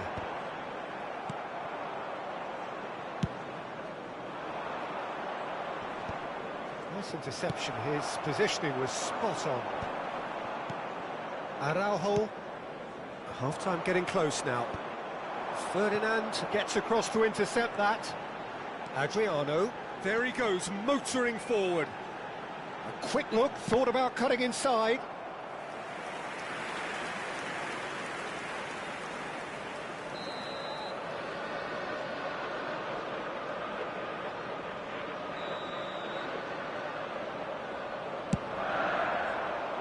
Oh, good effort! May mắn. Oh, it's gone in! 1-0 dành cho Ah, AZ. I've been there myself, and that's the last thing he wanted to happen. I really Ra đèn sympathize. ông nào nhỉ? Chắc là Sidok à? It's a mad, mad world. Players Sidok like phải đúng him là kiểu doing things like búp. that, it's inexplicable, Áo thật, but it happens and we've seen it. đều trượt là cũng phải. So one moment's Đá bàn thắng. crazy confusion, but they all count. Listen, sometimes you need that little bit of luck in There games will like be these. 1 minute added time. Now it's Ibrahimovic.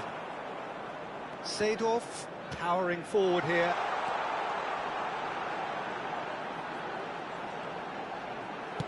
Cross to the back post. Towering header! Không được, ông Ibra And anh đâu it's hiền half-time. thế. Well, it's certainly simmered along nicely so far. Just the one goal in it, and it's all still very much up for grabs. So that's it for the first half, and everyone takes a well-earned rest. And hostilities have resumed at the start of the second half. Madrid can really do with some bigger names standing up here. At times they didn't even look as if they knew what they were doing. In towards the back stick. Chung là That's the hai bên keeper's trận này ball. là đang thi nhau tạt. Well, that might be the first time Bản they've chất gone là- wrong, Peter. They've clearly been told to Quyết định try something đấu different. thứ hai này bên không dám đá quá mạo hiểm. Looking for options for movement. Ibrahimovic receives it in a good position here. Ball is over the line.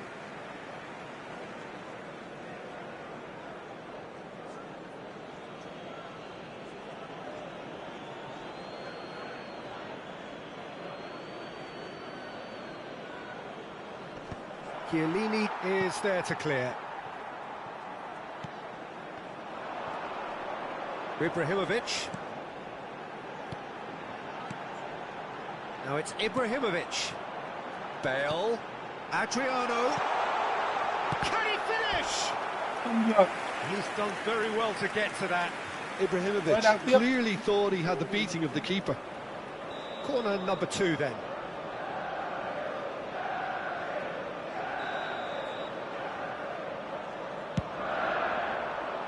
And the keeper beats it away. And it's Ferdinand. He'll try from distance. Pha knock Oh, on it's come tím. loose. Ball swung in. Well, there's the clearance. Down by a goal, needing to go up a gear. That's how it looks here. Ronaldo receives it in a wide position. Pele being hounded, manhandled at times. Yeah, and if they're going to try and stop him in this fashion, Peter, they're going to really test the referee's patience from here. Adriano. Now it's Ibrahimovic. Bale. Bale. And now the breakaway. Now it's Ibrahimovic. Bale. Luôn. Vieira with the clearance. Ra hỏi nét. Well, that defending is unapologetically persistent. It's almost personal, and it had to be. I'm struggling to work out whether that was brave or a bit stupid. Maybe both, actually. Your impression so far, Jim? We've not seen much from this team as a whole, Peter. OK, that's largely due to the way their Yeah, opponents have approached it, but Tím luôn. Tries Đúng one rồi. from Ray. Một. Crossbar comes to the rescue. Not a bad try by any means. I don't think anyone's really surprised that he's tried that, Peter. He's certainly confident in smacking one from range. That has ended up in no man's land. Vieira. Manchester United are totally dominant in the middle of the park and no way through zone. Cứ chạy thôi. Always goal side. Đây rồi. Shot 2-0. goal. 2-0 dành cho Well HZ. taken goal. And look what it means to them. This is a position of genuine strength now. One sweeping move executed with deadly efficiency. Well, it's an example of counter-attacking at its finest. Real cut and thrust.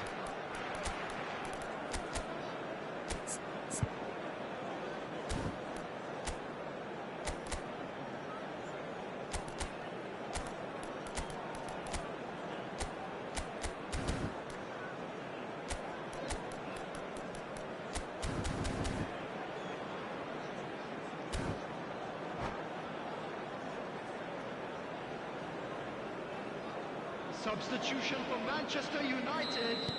The Để two thế bạn. coaches are signalling changes here, both at the same time. So that's two now without reply. Well, it's a great time for them to keep the momentum going. I don't see any need to change the approach.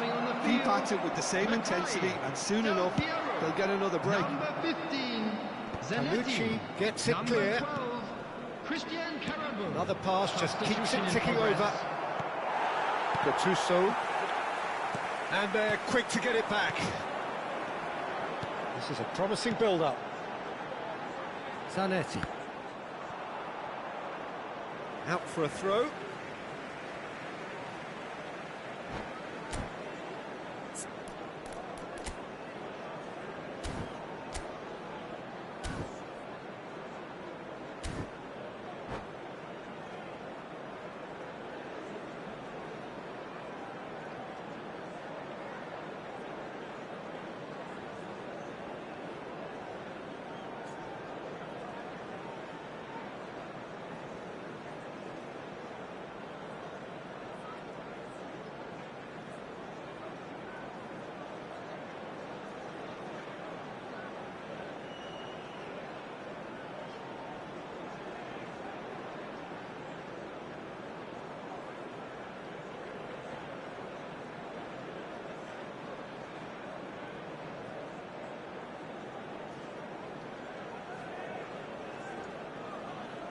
Substitution for Manchester United. Liệu Arteta có giữ được cái tỷ số này không?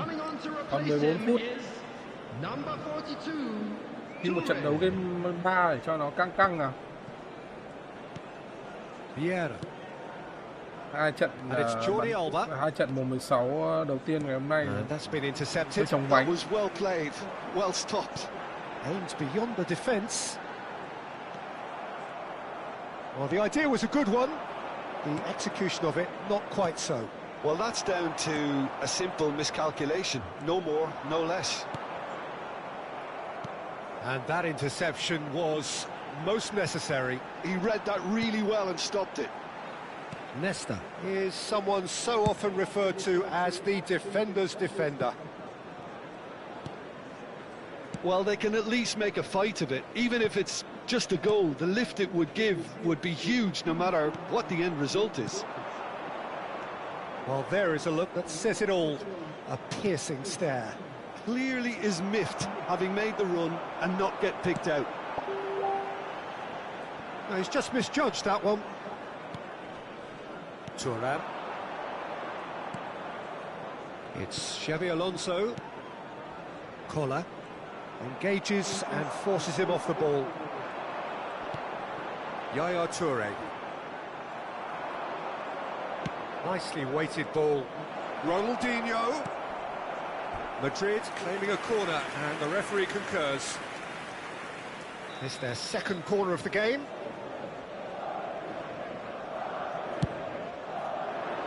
Không vào xử lý số này. No messing about, just bludgeoned away. Time added on will be 2 minutes. 1-0. Oh, he is not giving anything away. Oh, a delicate chip through. Chiellini attempts a clip. And that will be it. Well, that's a tough one. Losing is never good, but this one feels especially hard to take. Not a lot that went glaringly wrong, but the result is one that will make them suffer. Volunteers for each block. How would you summarise what we've seen today then, Jim?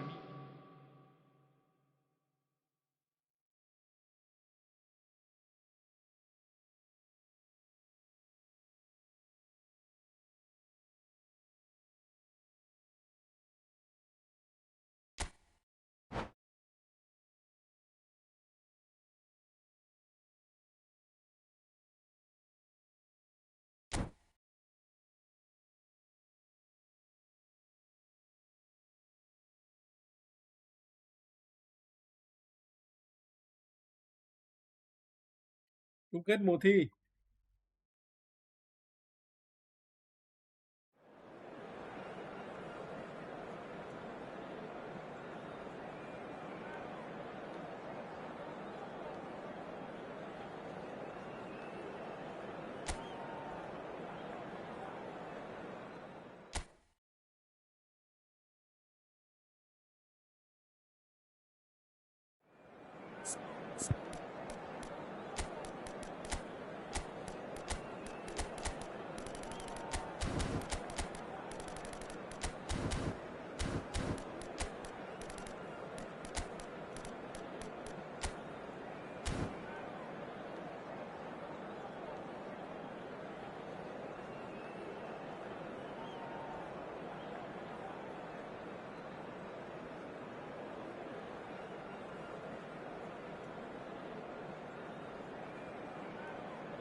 Chưa chỉnh xong à?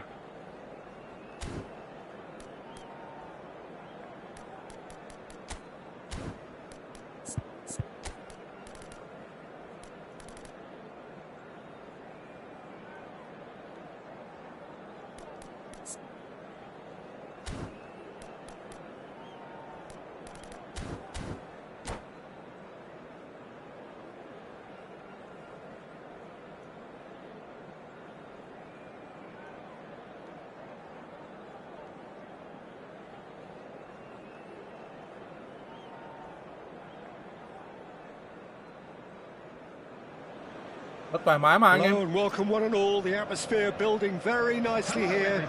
Gorgeous, gorgeous Đây, evening. đây, The skies lớp are rồi. clear, the noise is thoải mái. fervent, the atmosphere frenetic. This is Peter Drury, and next to me providing insights will be Jim Beglin. Hi, Peter. Always good to work with you. I'm really looking forward to this now. Expectations and decibels both rising fast here. Things are heating up and we'll be getting underway very soon. If you have just joined, you have just missed the kickoff. And looking down the list of names, it does look, Jim, as though it's going to be a 5-3-2. Well, a reinforced rearguard, Peter, and a compact midfield probably suggests that they're focusing much on giving very little away. I think if you commit to that, then you really can't afford to concede, because it clearly demands a quick change in approach if you do, which isn't always easy, because in the build-up to this, believe me, they'll have been working principally on organisation and shape in training, and it's not easy just to suddenly come out of that.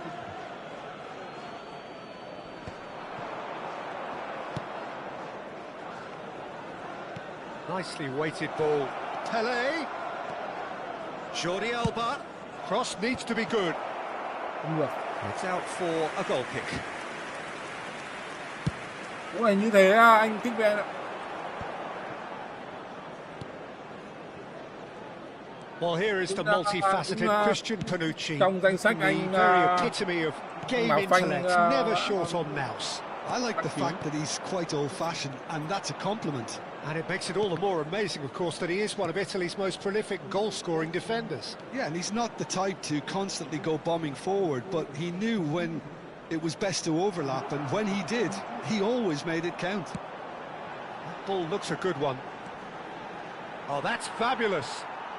That is good strength. Well, the defence just about came out on top, but they were certainly tested. Early ball out from the back. Stojkovic conjures time and space where few can. Neither of these two want to come off second best. It's not the game we were hoping for, Peter. I think both of these keepers could text about their respective uninvolvement. Panucci, and there's his chance to lead the counter. And no, that was never going to make it. Seedorf. Now it's Bale. Bale drives forward on the overlap. That is a brilliant interception. Manchester United with the corner, they're first.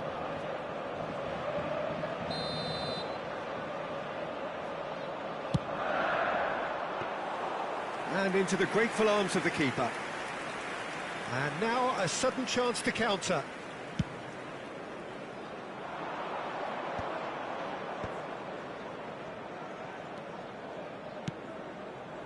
Thinks about the shot. Chance for a shot! And he's really put himself on the line here.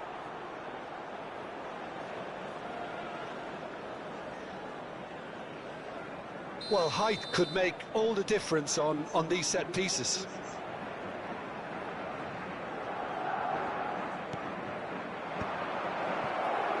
Can he finish? It's their second corner of the game.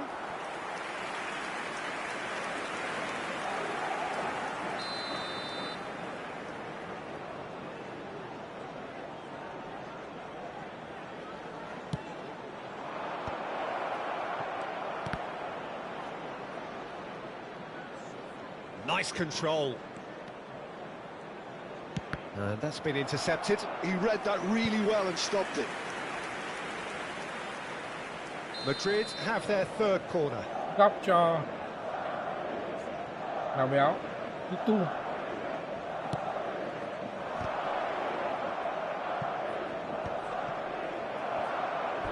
It's gone for a throw-in.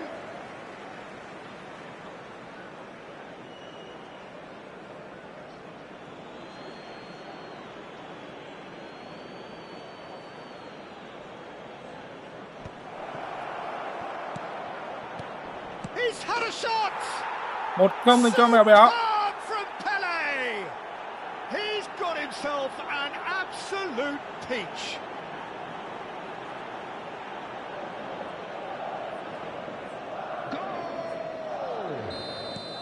Madrid have taken the lead. Listen, when it comes to goals, Peter, in this team, he's always the #1 contender, and he's done it again. Ôi anh ơi, toàn cao thủ mà. Tí nữa anh cũng làm mấy quả phối hay tí em xem mà. Sau trận này sẽ đến trận của Bắc Kitgen và Hoàng Trần. 1-0 rồi. Rất hay.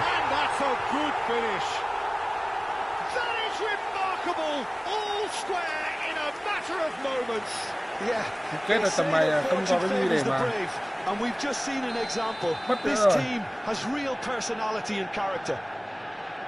And he stuck it away as if laser guided. He had the whole picture in his head, Peter. He didn't even look at the goalkeeper. So they have it all to do again. Well, they just couldn't have responded any better, Peter. Yeah, there's the old cliche about how teams can lose focus after scoring, but you still have to take your chances. Brilliant. Well played. That has snuffed out the danger. Stojkovic.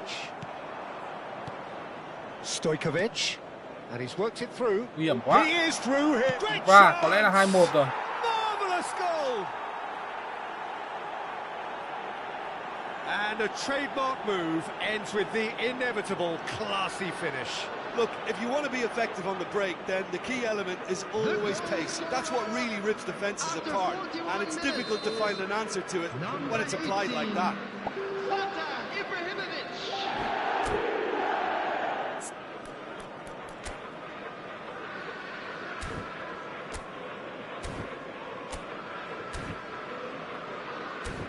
Đồ kịch VN.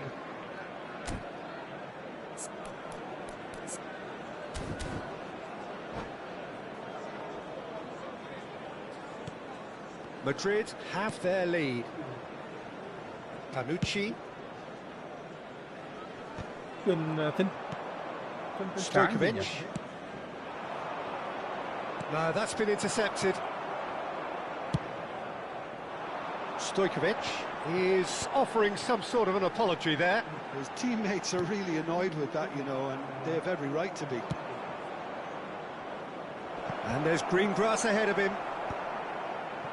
There will be 3 minutes added time. Somewhat off target. And it's Bale. Seedorf powering forward here. That's just playing it safe and simple. Vieira wins the duel this time. Ibrahimovic. The whistle's gone, and that's it for the first half. It's been thrills and spills at either end in the first half. Neither side really seizing the initiative, and both teams still very much in it.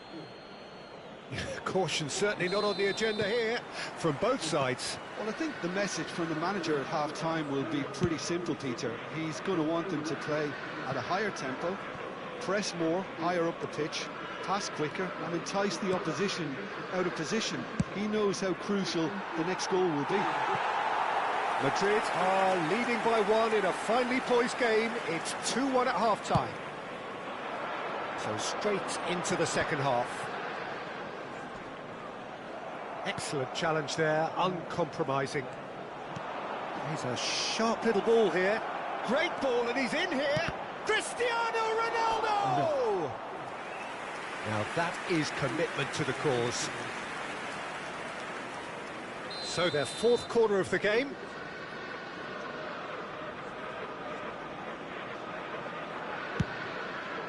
Gattuso gets it away. And now they can spring out of defence. Chiellini has quite the footballing brain. He's almost never outsmarted. Nesta. Bale. And that little bit of skill has got him away. Bale puts them all in. Được. Araujo tries to clear. Is that the first time we've seen them try that? It's definitely given the opposition a little more to think about. And he cuts out the supply. Hernes does have his name on the score sheet, of course. Stojkovic. And this is Pele! That's been slipped through. Oh, now he can run away with it. Oh, he's enjoyed that. He evidently loves the contest. Cristiano Ronaldo is being harried and hassled. Yeah, and what they've got to realise, Peter, is that they won't get away with excessive force for long, so they're running a fine line now. And it's Bale. A good play on the left-hand side here. Không qua được Araujo. That's exactly what they need to Araujo keep mới doing. này đã Carry ok. on plugging away, and eventually you might just get that little break. This is a really front-footed approach. I think they just have to keep forcing the issue, and they'll get clinical. Short changes him with that pass.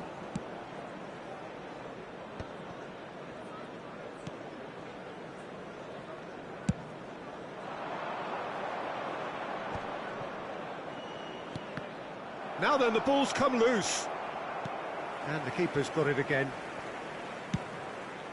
It's the sort of situation that they'll want to capitalise on now. Vieira. Pele. Ibrahimovic. Oh, he's going to be disappointed with that. Chuyển hơi lỗi của Tutu. Chiellini. Opts for safety. And it's Bale. That's a good run down the left. Oh, that's neat. That's going across goal. Impressive jump. It's loose now and they want to get it back. Definitely Bêu tạt away. gì cứ ra vòng ra đằng sau người ta ấy nhỉ. And it's Ferdinand. For Nesta.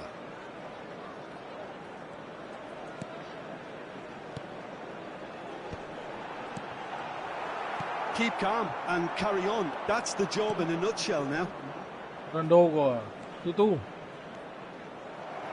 Bops him off it and wins back the ball.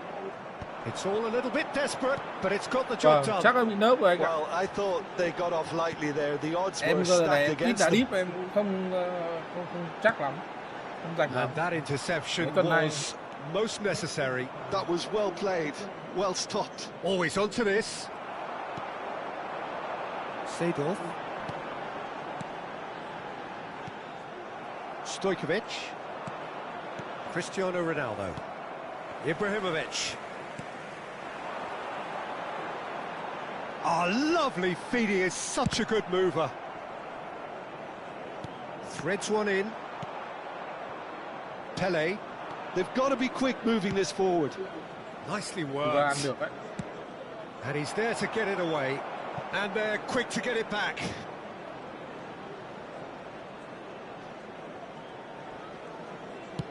Played back to the goalkeeper.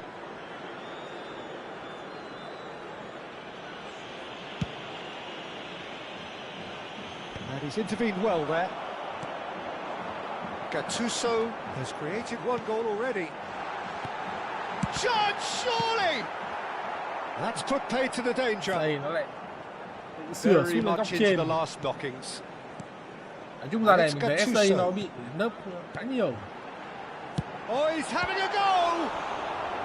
Well, now it's a race for the Giờ ball. luôn. Không có một Well, he chút got- hiệp phụ, một chút bù giờ nào. And there goes the final whistle. Madrid pull through, sometimes by hook, sometimes by crook, but that needn't matter. They have the win, and that's what they needed.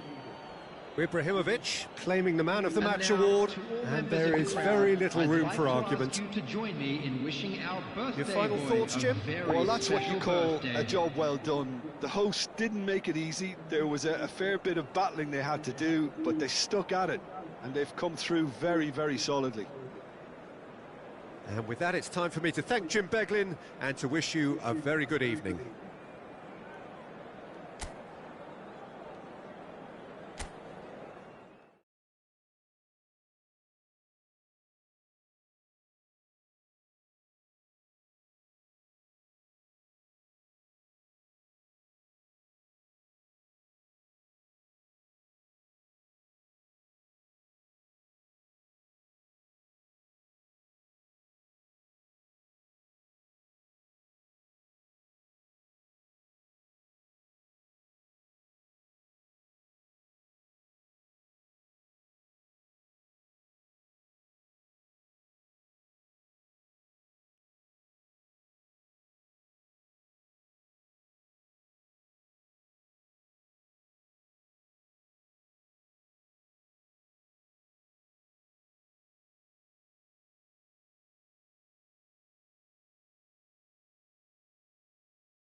Anh em chờ một tí nhá. Game thủ Hoàng Trần đi đâu ấy?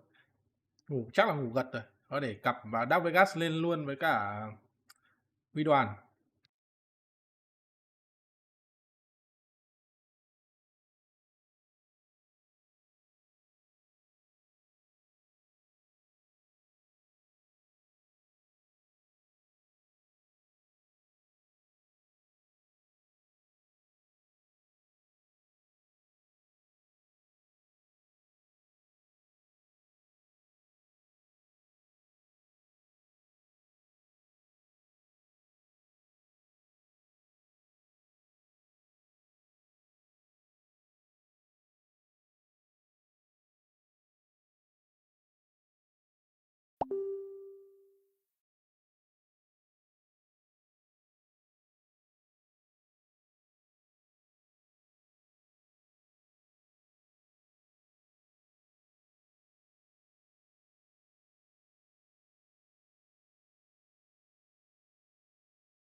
Ok anh em ơi, hôm nay buổi live chắc đến đây thôi anh em ạ. Ngày mai sẽ diễn ra cặp đấu của Dark Vegas và Huy Đoàn. Hôm nay có chút việc, hai game thủ chưa thi đấu được. Và cặp Kích VN và Hoàng Trần sẽ chuyển sang thứ 5, tối thứ 5 23 giờ.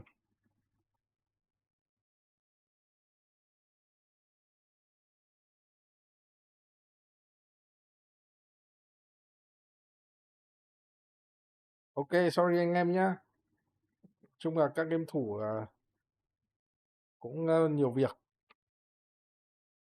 Ok, thank you anh em, bye bye anh em. Buổi live may đến đây là kết thúc. Hẹn gặp lại anh em vào tối mai 23 giờ nhá. Las Vegas và Huy Đoàn. Trận đấy thì mình cũng rất háo hức.